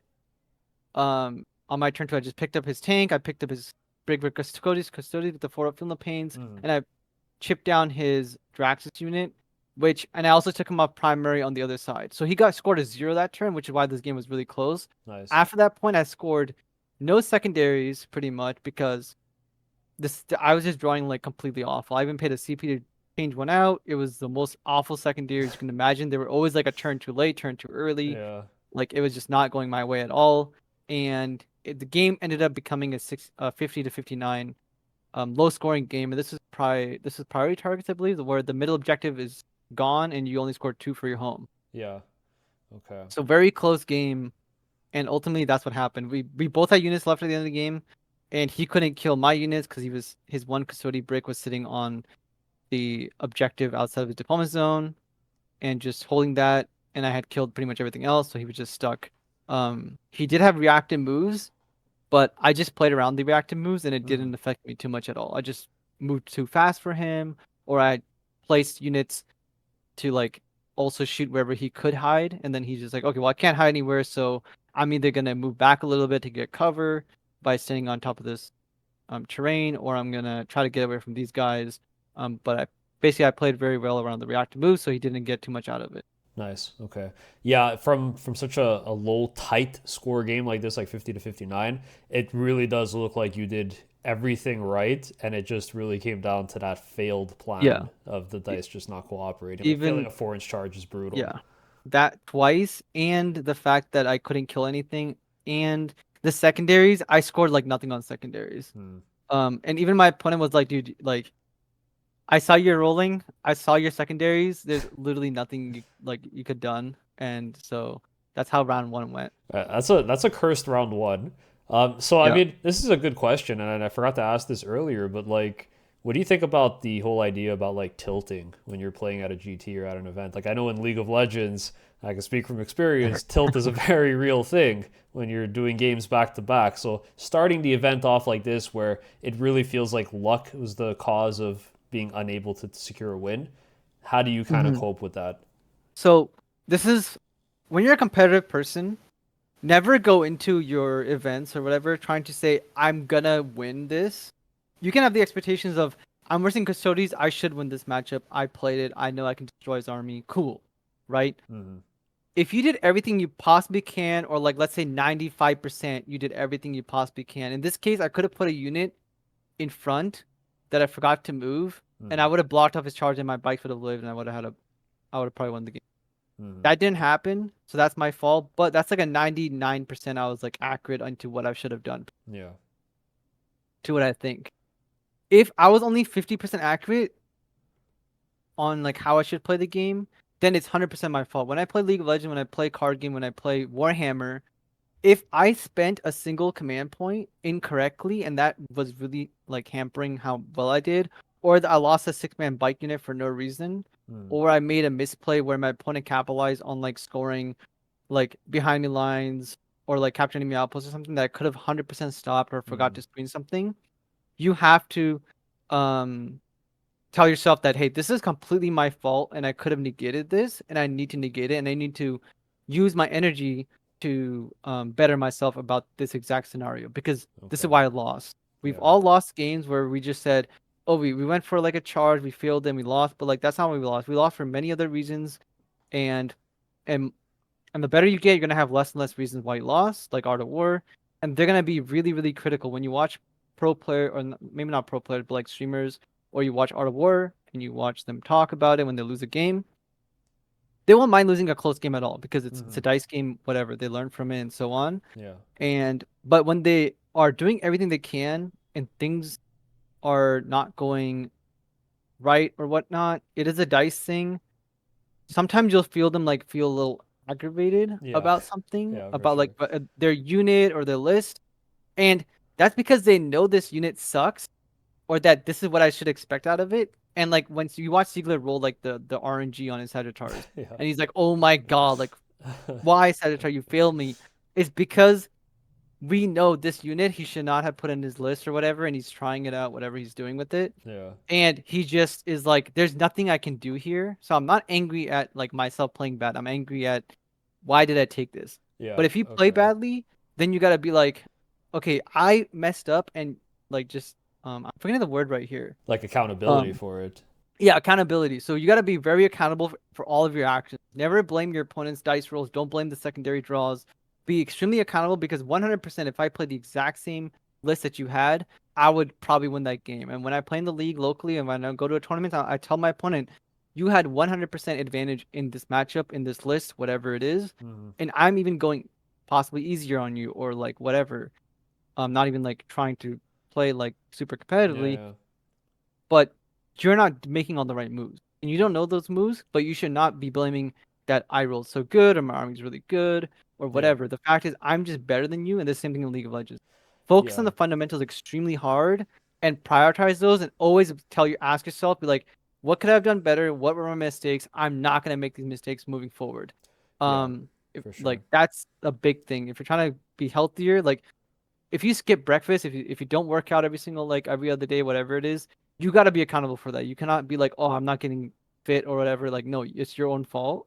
Hmm. Same thing in Warhammer. Be very, very like crucial, accountable, competitive, and like have a good like respect for your own skill, respect for your own army, your money that you're invested into it, everything, and never blame. Like I don't blame myself for losing this game just because Hmm. I played badly. 100% I could have done one thing better and I would have probably won the game Yeah. or played safer, but I'm going to take the 95% chance that I win the game and not bank on the 5% that I lose. If I lose Yeah. the Yeah. 5%, it is what it is. I can't stop that. I can't stop the 1% that I lose. No, for sure. I mean, like for me personally, I feel like it's the same thing. Like if I'm playing a game, you can't blame your opponent's dice. Like if you're at a point where you're gonna blame your opponent's luck, that means you set yourself up for a position to lose that way. Like you need to Mm. be able to take accountability and ensure that you're putting yourself in advantageous positions. It's gonna be your Yeah. fault at the end of the day, and you have to own up to that. I mean, dice are obviously important. Like failing a 4-inch charge, it shouldn't happen. It sucks when it does, and that's something that's out of your control. But at least you could feel bad about it, but you can't be mad because you knew you did everything right. Exactly. And one last thing I want to say is don't try to win games in the first turn. Like clearly in this Custodians game, I tried to do good damage and screen myself. I wasn't gonna win the game in the first turn, but I was gonna do significant damage to something that I could have killed. And I also want to play a faster game to Custodies because they only have so many units and they're Custodies. I can't play a long drawn game where they're just scoring primary and secondaries. Mm-hmm. I gotta be the initiator. Otherwise, they're gonna sit there and just keep scoring primary, secondaries, and hanging out. So that's what I went for, and it failed this time. But every other time, I would have easily won this game. So that's something to remember. Cool, cool. Okay, so game two, you're coming in here. You got the tilt out of your system, the frustration. There's no tilt there. There's no tilt. There's no tilt. You There's got the no tilt. frustration out of your system just like that. Stoic, you enter this one CSM Alpha Legion. So, talk to us about this game. So Alpha Legion, my opponent deploys cultists 20 man strong Yeah. on the line, 9 inches away. I was like, oh, who would have seen this coming? Oh my Yeah. god. And then he deployed his legionnaires um behind the two walls. He put most of his army behind a he like moved it up and infiltrated all of it behind a L that was outside the deployment zone on Okay. this diagonal. I think it was search and destroy or no, this was a hammer and anvil, right? Do you Um, have it up or no? let me see. I believe it's a hammer and anvil. This is just the normal like 18-inch deployment zones. No, I don't have it here. Sorry. Okay, so it was just hammer and anvil that we were playing, and it was kill. No, it was not kill more. It was just a some mission that I forget what it was, but it was like 5 objectives. We're just hanging out. Yeah. Um, three in the middle, and then one in your base and one in your opponent's base, and that's all we were doing. What happened was he deployed the cultists, he deployed his legionnaires, his terminators. Everything was like in this one wall that was away from his home objective. So on the left side, on my right side, basically, when I'm facing Mm-hmm. him, behind like this big wall. Okay. Um, and what I did was I always like to split up my Sagittars and deploy them like one by one. And when I deploy my on-year champions, they're my casual piece of like if I'm trying to manipulate and see where my opponents can deploy and what pieces I need where, um, I deploy those guys and I keep them to the side on purpose so I can easily deploy this guy somewhere and I know where he's gonna go. Same thing with my troops always come down first because he knows where it's gonna go. I know where it's gonna go. It's cool, sticky objective. Deploy Mm-hmm. something, please. Okay. And so I deployed my Sagittars, three to the left, two to the right, and I put a Berserker squad, to the right, and I put one Berserker squad in the middle, so Sure. it could go to the left or to the right. Yeah. Um, and that's how the game pretty much started. And what happened was he went first, and I moved all my stuff backwards. Or no, sorry, I scrap moved my bikes backwards and everything, and my Mm-hmm. Sagittars hit from his one force stream, which was on the left side near his deployment zone. The one that's more pushed up on his side, whatever, Yeah. on his right.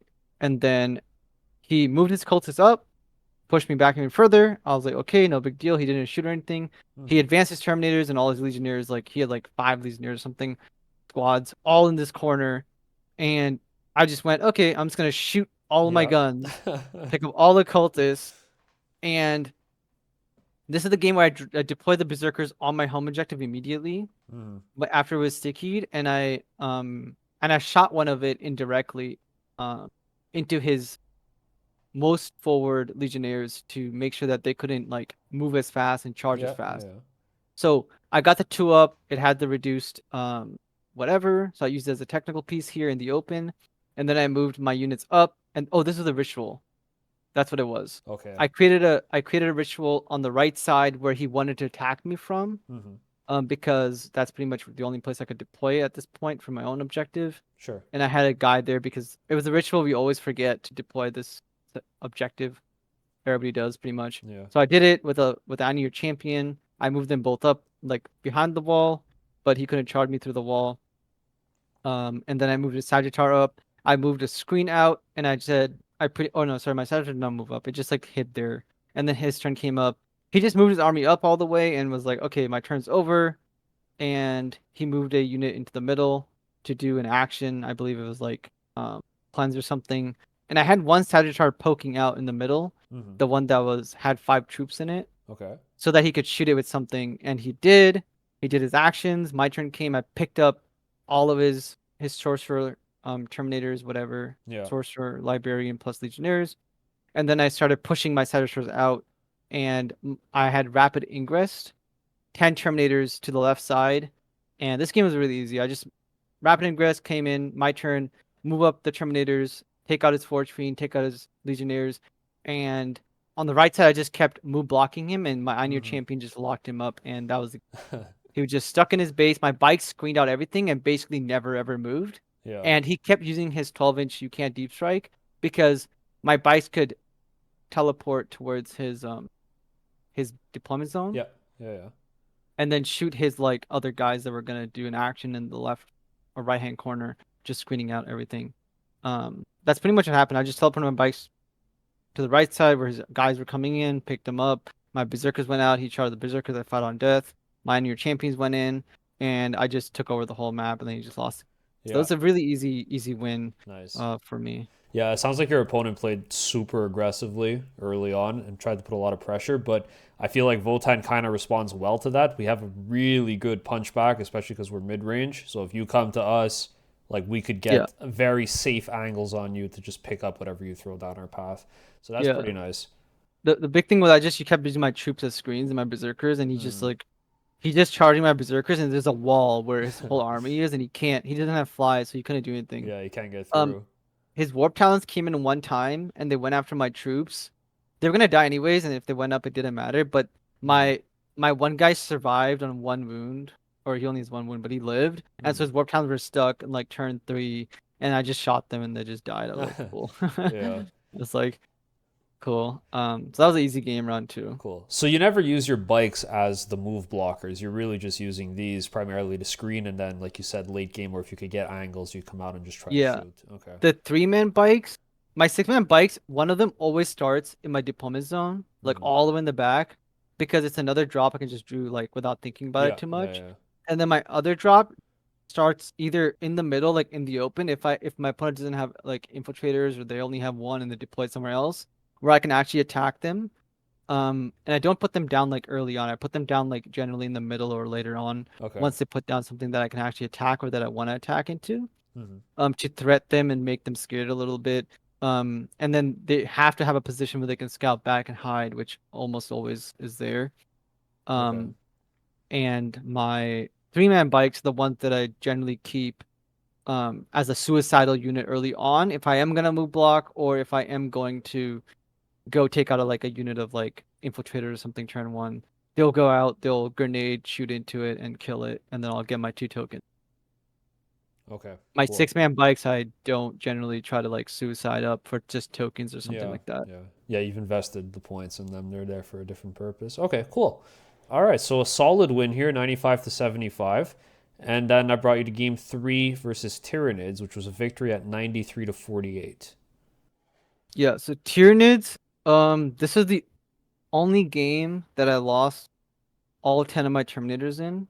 Okay. Interesting. Um, that's because they failed the battle shock test and the warriors just killed them on the whole bottom. There was his last unit and he Uh, just charged and killed it. okay. I was like, cool, dude, you can make the charge, I don't mind. Like, kill it, Yeah. I'll just table you next turn. Okay. Um, so that happened and he barely killed it, the call lived. That's at the end of the game, doesn't matter. This game, he forward deployed his like lictors and all that jazz all Mm-hmm. over the place behind walls. We're still playing the same layout. Mm-hmm. So he had like 2 on the right side, 2 on the left side. He had like 1 in the middle Okay. to basically stop me from moving, period. And Okay. then he had 2 big bricks of Gene Stealer cult or Gene Stealers, right? The Uh, pure strain Gene Stealers, what yes. are Yeah. they Yeah. called? Yeah. Like Yeah, the with the the little guys super with like scout. four Yeah, arms or something. Yeah. yeah, the scout 8 inch. They have dev wounds, do like crazy damage. Yeah. Yeah. Yeah. Yep. So because we haven't talked about token placement, I'm Mm. gonna talk about it in this matchup Yeah. Sure. essentially. So 2 tokens went onto his exocrine and his one big like big giant dude. I was like, Okay. cool, you get tokens because if you deploy like in the open or you come out to play, I'm just gonna try to kill you as fast as possible Yeah. with everything I have. And then the other 2 tokens went onto his 4 deployed units immediately and not onto his gene stealers at all. Because the gene stealers I knew were gonna come at me and kill me, Okay. and then I'm gonna get tokens and they're gonna be on an objective most likely Yeah. anyways. Makes Because sense. I'll be on an objective. So that's how the tokens went into play. I got first turn this game and I just moved my bikes up and I shot and my troops and my Sagittar and I shot into my Sagittar and my troops like screened each other. Mm-hmm. So I basically double or triple layer screen everything I possibly can Yeah.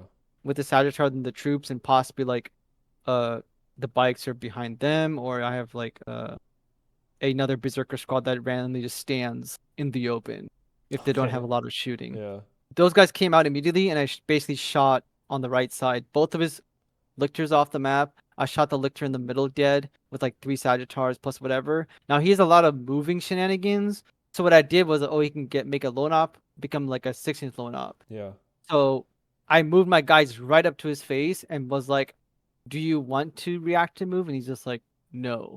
And I knew what he was gonna do, so I just basically moved my guys in a certain order Mm-hmm. and moved them so far up that I'm like, "You're not gonna lone off me. You're not gonna do anything. I'm getting my 2 tokens right now, and I'm picking up as many of your units as I possibly can." Yeah. This is something that a lot of people make the mistake of is giving Votann the tokens early on, Oh yeah. which Big is time. not the biggest deal. If you have to, it's fine.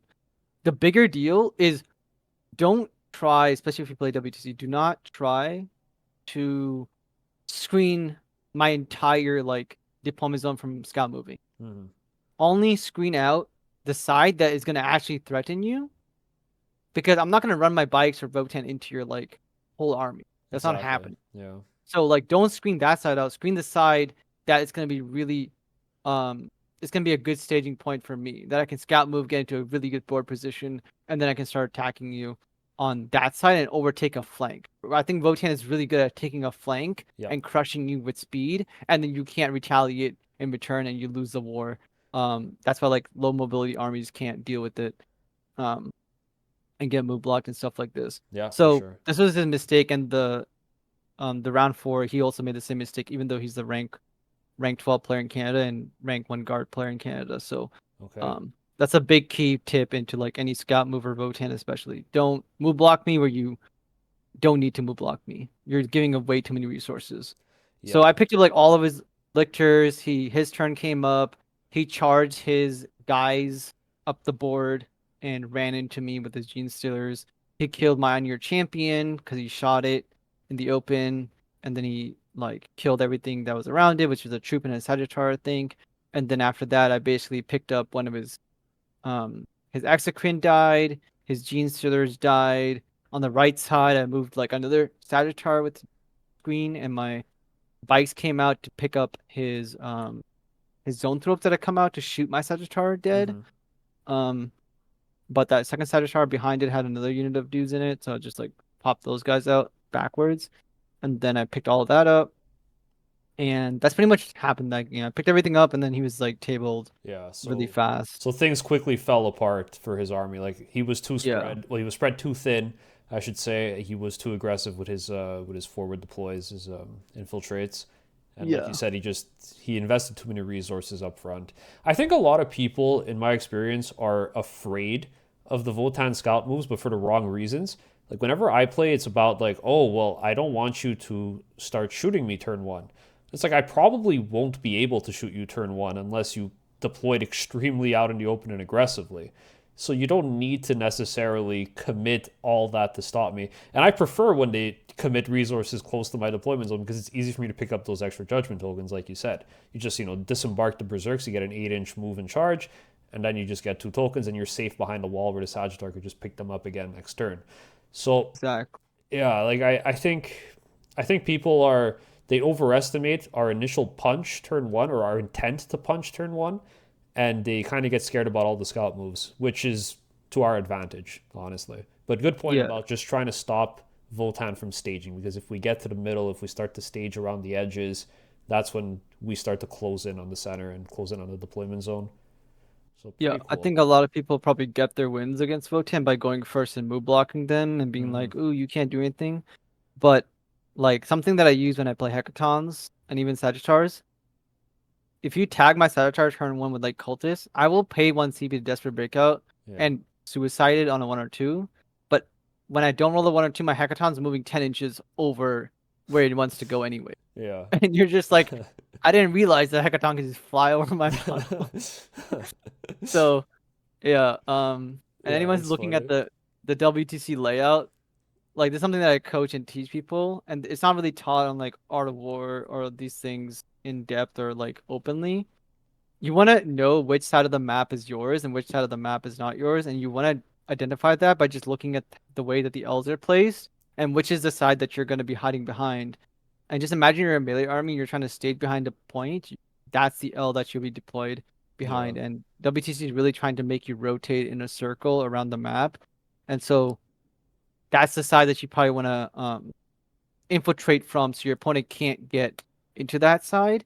Mm-hmm. Um, or sorry, don't infiltrate there. Allow them to attack that side because there's a giant L and you can easily hide behind it, and they can't attack into it easily because there's a wall and a ruin there. While Okay. the other side that's more open, infiltrate on that side because you don't want Votann getting into that staging position. So infiltrate the staging position for the Votann's benefit, so they can't scout move into those pockets, Yeah. and it's harder for them to get there. And then you kind of delay them like a turn or half a turn of movement to like actually get into that position that they want to get into. Because they're not going to try to attack you straight up behind a wall when it's a purely shooting army, Yeah, especially. absolutely. Well said. Okay, so game four. Things are going really well here. We've recovered from that initial loss with the uncooperative dice. Custodies, yeah. Yeah. And now we're against Imperial Guard, and you said this is one of the top Imperial Guard players in Canada, right? Yeah, he's ranked 12, I believe, at the moment. And he's like Scary was talking to him, so like they pretty much know each other probably. I'm sure they know each other from going to GTs and stuff. Cool. And his guard was like nice. If you watch Scar's video, you can see how his guard army looks yellow and rusty Okay, and yeah. converted and stuff like Chaos Guard. And Oh, yes, the Chaos he has a Guard, golden yeah. ticket winners as well. So he's going to Worlds this year. So this matchup, how do you think this matchup's gonna go? Yeah, Like on paper. so on paper, I'm looking at the list here as well, and I see I see a lot of potential depth in the list and the ability for you to pick apart those resources really easily. Yeah. This was my hardest matchup of the whole tournament for sure. Hmm. Off of skill level Yeah, and off of the fact that he's playing a almost like Votann, yeah, but instead of him having five Sagittars that like shoot at Terminators, he has indirect platforms that are shooting no matter what, and they're like yeah. really good. These are the chimeras that are indirect. The batteries, Okay, the batteries. the I think batteries, I. they're flat Oh, there three they are. Okay. damage. Yeah, so they're D6 shots, AP 3, damage 3, I believe. Oh, that's brutal. And then he can Lord Solar them to give them +1 to hit on both, I believe. And Hmm. then also his like Sentinels give it extra AP if he shoots a target. So now they're AP 4, and it's just like, okay, well, you're Okay. picking up my bikes, my Yeah. Terminators, So wait, that like was one of everything. my questions I was gonna ask. Like, how do you deploy the two six-man bikes when you're against indirect fire? Because this is terrifying to face. Yeah. So as usual, I deployed a huge 6-man break all the way in the back on the bottom right hand corner. Hmm. And then I deployed a 3-man bike squad on the left side all the way in the back. And then on my most forward right hand side, I deployed my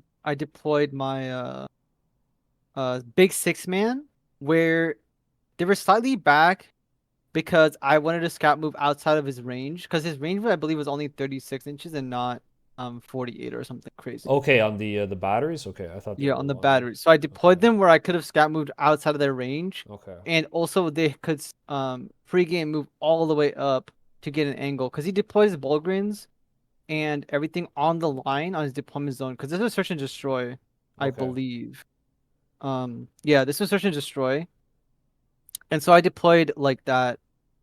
And then my two Einherjar champions were forward deployed, not forward deployed, but like they were all the way up front. Hmm. I had my Sagitar in front of my bikes to pre-game move upwards, and then I had my two Sagittars as well, like around the middle, but outside of his. I was gonna scout move everything outside of his range of his Yeah. shooting. Now, one thing I will say about this map that all the other maps were fine. This specific map when we played, because I guess this is like a home ruling thing on this certain terrain that we are playing on, Okay. that the middle L's, the small L's, they had holes in them because they liked people to go through it like GW style. Okay. So your Sagitar could fit through it, and his all of his 15 horse guys could just run straight through it. So I Oh didn't know this God. at first, and so I had to adjust my Sagittars to move backwards, and my opponent allowed me to like move it back. I'm like, I didn't really go through the wall like that, Yeah, of so I course. didn't move it even further back. So I deployed extremely defensively, but I deployed my bikes and my Sagitar on the right side in search and destroy all the way forward, so I could basically either scout move backwards, or I could sprint straight forward. And that's what happened turn one. I ran straight forward, and I picked up his 6-man Bulgrin squad. I picked up a couple of horsies, Hmm. and then my Sagittars that were deployed in the middle, they moved scout moved into the middle, and I got the berserkers out, and they got into charging position to charge his 3-man Bulgrin squad, and my um another Sagittar like was there, and then another Sagittar ran through the middle, and right in the middle there's like these two containers, so it's Okay. basically like a very small space, and I deployed a troop unit to do cleanse, I believe, in the center or homers, Hmm. and I deployed a Sagittar next to it, and then I had deployed 5 troops in front of that, and I basically created this like triple layer objective control because I knew I was gonna survive this game, and I was Yeah. tabled in 3 Oh, turns. this is gonna be a So bloodbath. I was gonna say like yeah, this is an I was absolute gone. bloodbath game. Yeah, my buddy came over and he was like, "I'm like, do you see this? I'm dead. I'm done, bro. Yeah, I'm yeah. dying left and right." Um, So I basically triple screened everything, so he couldn't charge me and get his guys out. He even had to charge Lord Solar turn 1 to get like the combat going. So turn 1 was Berserkers charging, my like 2 Satchars shooting, the 1 Satchar on the right was shooting. My troops that came out were also shooting, and my 1 troop was doing an action. And then my Berserkers made a charge. My bike 6-man that I deployed like on the bottom side of my objective, this got moved to the left with 1 Satchar, and they basically picked up his infiltrators, his what are they called? His ghost guys. Yeah, the Gaunt's Um, ghosts. yeah, those guys he deployed forward. This is where his mistake came, and he should have deployed it on the right side, and stopped me from scout moving on that side, Mm, and he probably would have won this game. okay. Or it would have been like closer, rather than deploying it to the left, where I was gonna attack from the left side anyways. Yeah. Okay, so if I'm looking at this, it's a scary list to face, and I think you obviously rightfully assumed that it'd be a bloodbath, and so you had to be the aggressor here. You had to take Yes. advantage of how he deployed and push everything up compared to all your other games, or else you were going to get tabled and not have any board presence. Yeah, I Okay. was gonna have no board presence, and he was gonna push his transports up and his Yeah. Bulgrins up, and stay on the objectives, and just be like, okay, now I'm on the objective. You're gonna find me on the objectives, Yeah. So you're both and playing while the I'm same tabling. army.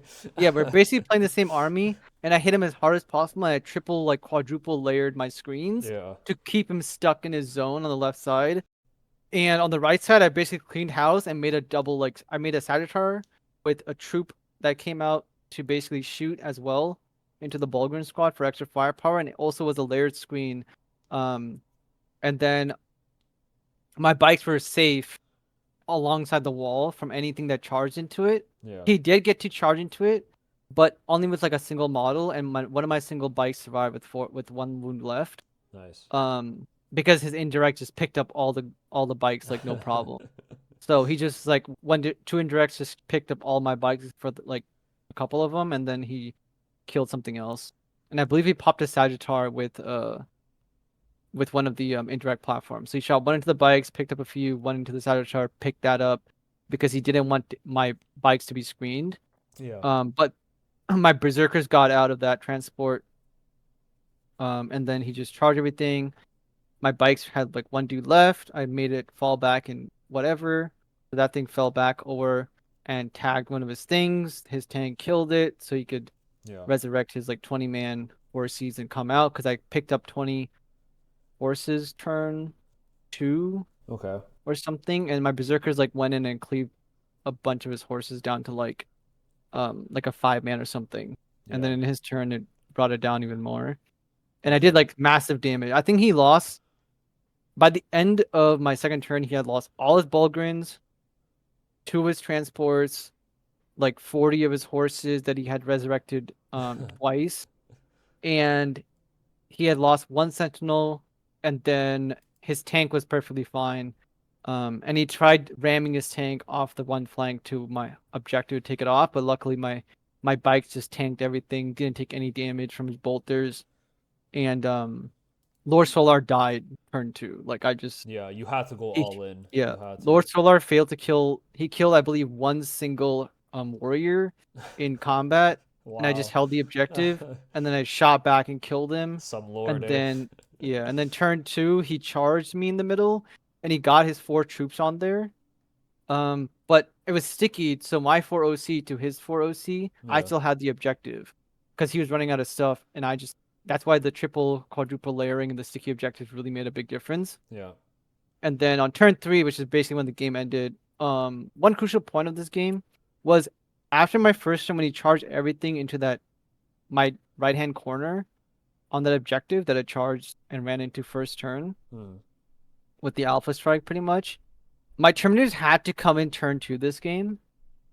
Instead of the rapid ingress threat. Every other game I rapid ingressed pretty Yeah. much. This Yeah. game I had to come in because You were gonna die. the clock was running out. Yeah. Number Okay. 1, so we were playing on a clock and the clock was running out. And number 2, I'm not gonna survive till Yeah. whenever. So I have Yeah. to do all the damage. So I made the point of coming in immediately and just picking up as much damage as I could, as fast as I could. Yeah. Okay. Um, and then he shot his indirect into it, but he didn't do as much damage he thought to the into the Terminators with the -1 to wound really helped out. And even though you rolled good on shots, the Hmm. cover plus armor contempt, void Yeah. armor, made it like really difficult for him. And on top of that, I even started spending CP rerolls on turn 4 and 5. I just spent CP rerolls to make an extra save to keep them alive as Honestly, long as it possible. makes sense, right? Like you had to Yeah, threat overload here. You had to just dump, or yeah, you can't give him the luxury of picking and choosing what he wants to yeah. kill selectively. You had to all in that.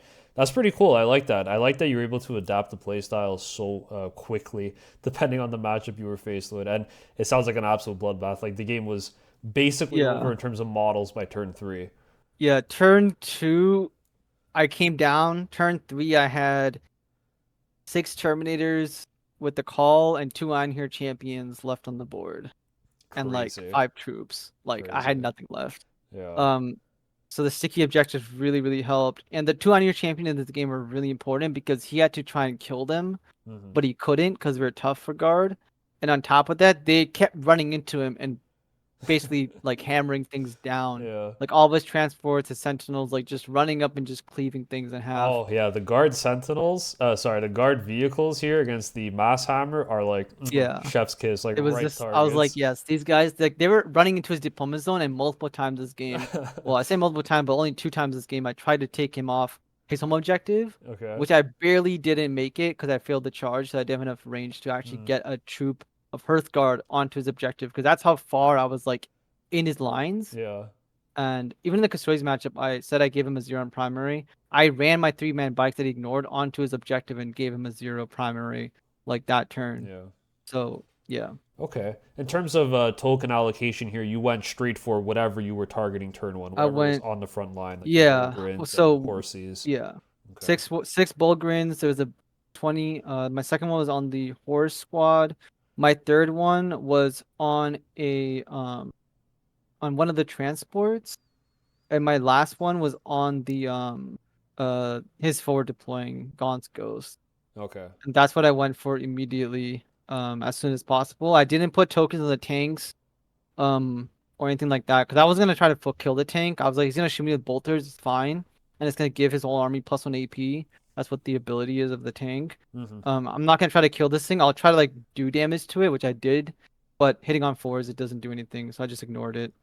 Okay. I was like, it's not my priority. My priority is to make sure that if he's playing Votann, I don't want his Centaurs and his troops to be on the objectives. I want to keep him pinned in Yeah. and sticky objectives and kill as much of his stuff as I can as fast as I can. Nice. Nice. It makes sense. You did a great job of describing this one. I was able to perfectly visualize the slaughter. Visualize Great. it, Yeah. yeah. Okay.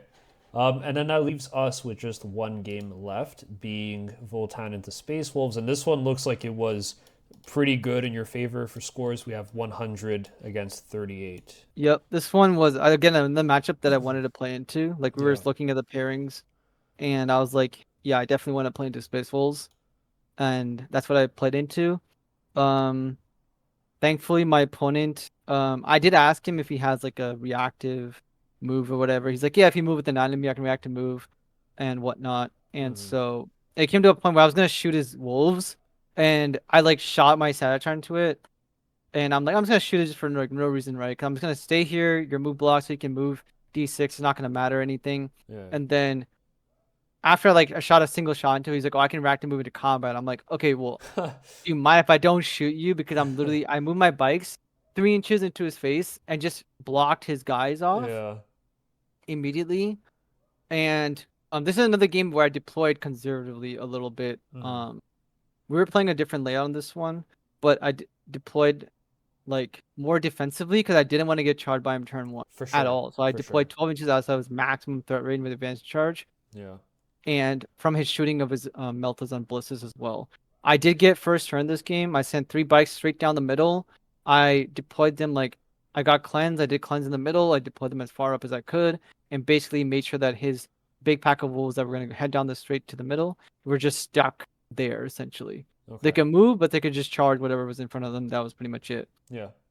And I put tokens on both of his big squads immediately because they needed Hmm. to die. Yeah. And then I put my other 2 tokens on one of his Brutalis Dreadnoughts that was near the middle, Yeah. and I put another token on his one one unit of Phobos Lieutenant combi weapon that he put towards my side in the open, pretty much. Okay. So So that's like again, your this was trading another mistake farm. that he made where he Yeah. put two of his Phobos guys out in the open to make sure that I don't get to move. But I still had an opening because they're like a very small base, so I could Mm. still scout move somewhat up the board and get angles to shoot. This is Yeah. another game where I just basically triple screened with Sagittar, 5 troops. So he had to use shooting to kill the troops, which he basically had none. And then he also had to charge Sagittar, kill that. And then I had like my bikes fully safe behind walls, Yeah. easy to Nice. just move and shoot everything that was going to come out. And my Terminators came down turn 2 after he charged into me, into my 3 bikes. And I came down, did a bunch of damage, left him with 2 characters. And then his other big squad came in and picked up my Sagittarian troops. But after that point, I was just like, okay, bikes, berserkers, go, go, go. Like his Brutalis Dreadnought died turn 2 because I had a token on it, Mm. and I pretty much picked up everything. At the end of turn 2, I'm like, hey man, you can kill whatever you want right now, and to save us time. And he's like, yeah, it doesn't really matter. I'm gonna kill this. He rolled his charges, fought me. Turn Yeah. 3, I'm like, okay, GG's, like you're tabled. Yeah. So Yeah. It's I done. did hear that I basically gave him a bit of his own medicine in wolf jail, but Votann or bike jail. Yeah. I just like jailed him up in his deployment zone, or Yeah. like in these chokeholds where like as soon as he comes at me, I'm gonna shoot my whole army into him over and over again. Yeah. And that's what happened. I just Terminators picked up one squad, turn 3, which we didn't get to play. I was just moved and shot. We still got to draw our secondaries, and so we scored 100% like what was gonna happen. Yeah. But we didn't like roll the dice. We just said, I'm gonna murder your army with like Yeah. 6 bikes, 10 Like Terminators, and you so could on. just assume from there. Yeah, so Okay. ended up scoring 100 that game, which was great. Nice. It's a solid way Yeah, to end the yeah. event on a high He note. he did complain to one of my friends who knew him that Okay. he's like, oh, I couldn't do anything because like he move blocked me, and so he wasn't happy that he got move blocked. But in my head, I'm like, isn't that what your entire job is at this tournament? Is just to do that to other people? Yeah. Yeah. Like So especially when you're I was like, playing yeah, something so it's okay, dude. aggressive. Yeah, Yeah, it's such a core part, but no, it's solid. I like that a lot. I think it works well with the 3-man bike in this case because he doesn't have basically has no shooting at all, so you can afford to just go out in the open with your 3-man yeah, bike and block or just something down the middle. yeah. It's cool. One big thing, if people don't know against these wolf guys, this is why the berserkers are so good in Votann, and in any other army have some like melee threats, because they don't hit hard at all if they don't charge. They don't get the +2 damage. They don't get lance. They don't get nothing. So just charge the wolves, and they'll do like 0 damage into you. Like charge it with a Mm. Sagittar, and they won't even kill the Sagittar. They'll just be chilling, and then they Yeah. can't do anything to you. So Okay, yeah, that's interesting. Okay, I like that. See, I haven't played against Space Wolves, but my intuition would have been similar to World Eaters, where I would try to just do like a multiple layer screen, and I don't have as many bikes as you take, so I don't have the luxury of, well, in this case, you protect your bikes, but I would use my bikes as the forward screen in this case because they're only 3-mans, and I would try to keep my land forts alive. So I would try to soak the hit on my Sagittars first and let him charge me, but I didn't consider the fact that if I charge him, instead, he does he doesn't do nothing. any His damage is damage. neutered. Yeah, So that's pretty there's no cool. mess. That's something to keep in mind. Honestly, that's a good point. Good piece of advice. Yeah, he like didn't kill my berserkers. He always left like one dude alive or something. He couldn't kill my Sagittar. Like, there's a lot of stuff they don't kill when they're only like strength 6, like AP 1 damage or something. Like, it's like cool. Wrapping the event up, you came out of here with 4 wins, 1 loss, and the first loss was super close, and ultimately just came down to some unfortunate rolls. How did you like the list overall coming out of this? Like, who were the MVPs? If you had to make some changes, what would you consider doing? I know you spoke a little bit about this at the start of the list discussion, but I guess just Yeah. with the context of the event now, how would you go about it? So quickly, I would 100% take rockets. This is my first time playing with the highlight beam cannons, Mm-hmm. and this is besides like before we got buffed and stuff. Mm-hmm. And I don't like the highlight beam cannon because they're not consistent. They're very, very inconsistent. So I would 100% swap them out. If not, take like a 3 rockets, 2 high in my list, or maybe like 3 high 2 rockets at least, or just all 5. That's first thing I would change is that 100%. Other thing, I really want a third unit of berserkers in my list, and I'm sure Okay. you've seen some like lists popping up with Yeah. 3 berserkers. Yeah. I would take those, and what I would probably drop is maybe reducing the call. to another champion, Mm-hmm. and then removing the third unit of bikes for another unit of berserkers. Okay. Um, Cool. that could be a thing, or just removing one of the Hearthkin warriors and just taking a berserker unit because then I would have three in the Yeah, it's a perfect transports and swap. Yeah. the one exactly. So that would be the most ideal swaps. Mm. Other than that, everything else was perfect. I did like the lethal hits on the call, which is why I don't want to remove it. I know people like running the champion and stuff, but Mm. honestly, the lethal hits from the call is like big money when you really just need to put a lot of damage into something. This thing did 40 wounds to a when my plasma failed, Yeah. it did 40 wounds to like custodies and it did 40 wounds to Oh my the wolf God. unit. Like I literally handed him 40 saves after everything. And it was crazy. So the call is just so useful. My Interesting. damage output would Okay. have been way less. So I highly respect the call. Um and I want to keep in the list for sure. The Warriors I can definitely drop one, but I really enjoyed playing two, so hopefully we get some Mm. point drops, fingers crossed. The Pioneer bikes, I can 100% drop the 3-man. The other thing you can possibly do is only run one 6-man and run two 3-mans and then try to make points up somewhere else, like dropping the Resurrection or something else to get another Berserker squad in. As far as the Terminator layout goes, I'm running the Plasma because I have Grim Demeanor. I know Mm. Walkites are more in favor now because you went to like the Horde armies and Yeah. everything. Walkites are probably better, but I really wanna I don't want to see two up save armies. And so this thing really helps me kill the custodian. Like the custodian's army, this is what killed it was the plasma guns, not Yeah, the for sure. not the grenade launchers. So that's why I ran a mix of both. List is a little bit like outdated maybe, but overall it's still a solid list because we haven't got many changes. What do you think the MVPs are? Okay, well, the bikes are MVPs for sure, 100%. And it sounds surprising like the Berserks were MVPs as well. But if I had to guess, it'd be the E-Champs from how you're hyping them up. Yeah, so MVPs, ignoring that the Terminators exist in the list, Yeah. right? Ignoring that because that's like, okay, yeah, Yeah, they're just that's a a unit. given. That's a That's like given. a given that they just do what they're meant to do, so they're MVP because there's nothing that does it. 100% the Berserkers Yeah. were probably rank one That's on the MVP crazy, man. list. Okay. And then the second unit was honestly, I'm gonna say that the troops were MVP number two. Really? Just having that amount of units on the board made everything so much smoother and they still do damage when they come out with you gotta use them for some sort of chip damage. And the T5 does help out quite a Mm-hmm. bit. So they were my second MVP, and my third one was definitely Appraising Glare is like so It's good. so It's good, dude. It's unreal. so good. So that's my like third MVP. What those things I spent about like an hour in the car ride back. People were asking me what's your MVP. I'm like, you know what? I don't really know, and I don't want to give it to the bikes because they were not really MVP. In fact, like half of those games they Mm. weren't useful, and the other times the Terminators were a given, so I can't give it to the Terminators because they're doing what they're meant to do, and they're not exactly like auto winning me the game. They're Yeah, just there for sure. to do a job. It's the Berserkers and the troops with the screening. Just the troops and the Berserkers allowing me to play a better Warhammer Yeah, game yeah, yeah. was what made me win the game. And then Appraising Glare was 100%. If I did not have Appraising Glare in my list, like it would make a huge difference. Yeah, Amazing, amazing. appraising layer is invaluable. It's so good. It's honestly essential, I think, to It's yeah, most list mandatory. functioning. Yeah.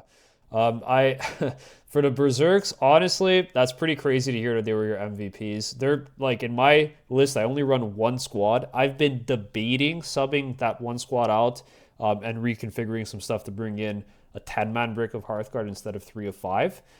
But it's just crazy because people are terrified of berserks whenever they're in the game, and they most of the time don't do all that much unless you're like really going into an ideal target.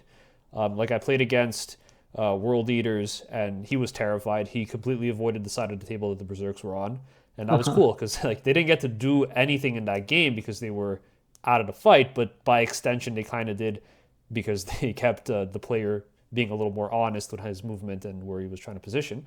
But I think that's interesting. And then against like Necrons, I ran them into those what are they called? Raids. Those like no, not even the raids, like those Oh, the big, destroyers. yeah, the destroyers. Yeah, like oh, they just picked up the entire squad of Yep. destroyers like instantly. It was really, really solid to have that. So I see the innate value in having these in the list because for 100 points, they delete. They do a lot of damage if you put them into the right thing. I do wish they fought back like automatically on death. I think that'd be good. like last time. Yeah, like I'd pay a premium for that. I'd pay like a few points more if they had that ability to fight back. That'd Yeah. be cool. Um, and then the Warriors, yeah, like I said, I run 20. Sometimes it feels like it's too much, but like I just can't bring myself to drop them. Like I'd much rather first drop the Berserks in my list than take fewer Warriors because there's just so much utility that you get out of having them. Just a screen for your Sagittars, screen for whatever else you're keeping behind them, throwing them in the middle to bait out a trade. Like it's just they're so good. They're so nice to Yeah. have. Their OC 10 for 5. It's like Yeah, so crazy. it's good. Yeah, it's solid. Cool. I really like the list, man. It surprised me seeing the two E champs all alone, but I love the E champs too. They're probably one of my favorite units. Just having like this literal ram do mortals on the charge and just keep like pummeling whatever you put him in contact with, and he just doesn't Yeah. die. He's so hard to And kill. if you run them together, they're basically another Berserker squad Yeah, just ready to go in, and people are scared. They're like, and they're not easy to take out. You gotta actually do actual damage to kill them. yeah, that's cool. Okay. So I guess just to wrap the video up, with Pariah Nexus coming out soon, how do you see the new mission pack affecting your list specifically? And then maybe also just some general thoughts towards Votann as a whole. So my list, obviously we run Sagis and whatnot, so only giving up two and bring it down is good. Hmm. And only four if they kill a two, perfectly acceptable. Give up like 4 points for two Sagittars. Honestly, until the points come out, my list is not really gonna change that much. Mm-hmm. I would probably just try to fit in that third Berserker squad somehow. Um, but like maybe I'd put in the third Berserker squad, take out that 3-man bikes unit, and remove Wayfarer's Grace for like a different for the guys, and then take a different enhancement or Okay. just do something like something small like that. Yeah, yeah. Um, in the new meta or whatever that's coming out, there's gonna be a lot of actions. I've already played a few games, and you need to do a lot more actions like all the time because even the primary missions telling you to do actions now Yeah. on some of the maps. That's gonna be a big thing, and I assume that when the tournament pack comes out, those are gonna be the ones that are pushed out more, or Mm-hmm. the newer ones. So you're gonna have to do actions all the time, which means you need more troops, if not the same, like 40, 4 units of 5, plus berserkers and stuff and Yeah. whatnot, and bikes. Um, and so secondary, you don't get the bonus points anymore on the cards, Yeah. which means that going fixed, some people might be taking more characters, and going fixed is probably gonna be like, in my opinion, might be more optimal now, Mm-hmm. than before, depending on how people start building lists and stuff. Um, and once I play more games into it and the points come out and all this stuff happens, FAQs, maybe knights come back from the meta. Yeah. As far as the primary goes, with the new mission cards, the secret missions, I'm not too worried about the secret missions as much as other people are. For Mm-hmm. teams, I understand, but for like singles, I'm not worried about secret missions and getting an extra 20 points because in my personal experience, what happens is either it's a really close game because both players are at a certain level with a good list that it's gonna come down to like a few secondaries or a mistake or something like this, where two top tier players are playing basically like Art of War videos, Mm-hmm. or it's gonna be a complete blowout, or you're gonna win by like 20, 30 points, like around that range. Yeah. So I don't mind if you score a 40 on primary because you're probably gonna be tabled. And that's gonna be my way to win the game. I'm going to table you, or I'm going to put up like high scores. And if you look at my scores, I put up like above 90s every Yeah. single game. Yeah. So Exactly. I'm not there to play like I'm going to win by like 5 because I scored 85 points or 79 or something like this. I'm literally trying to score 100 points a game. I'm trying to score like over 90 points because I personally think at the moment like 85 points is doable on average for like pretty much everybody who has a decent list. Mm-hmm. And so that's my like minimum score is 85. Okay. If that's my minimum score, I'm not going for my minimum. I'm going for above that.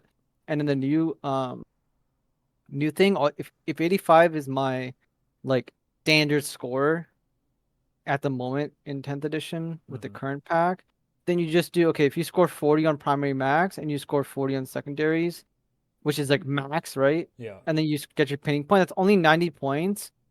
So your maximum is 90 if you scored math point Yep, by doing the exactly. missions. Yeah. So if I just deny you even anything like 5 points in primary or deny you a secondary or anything like this, I'm gonna pretty much win the game, especially when I know I'm gonna score much higher than like 85 my minimum. So all I gotta Yeah. do is make up that little 5 points and I'll win the game.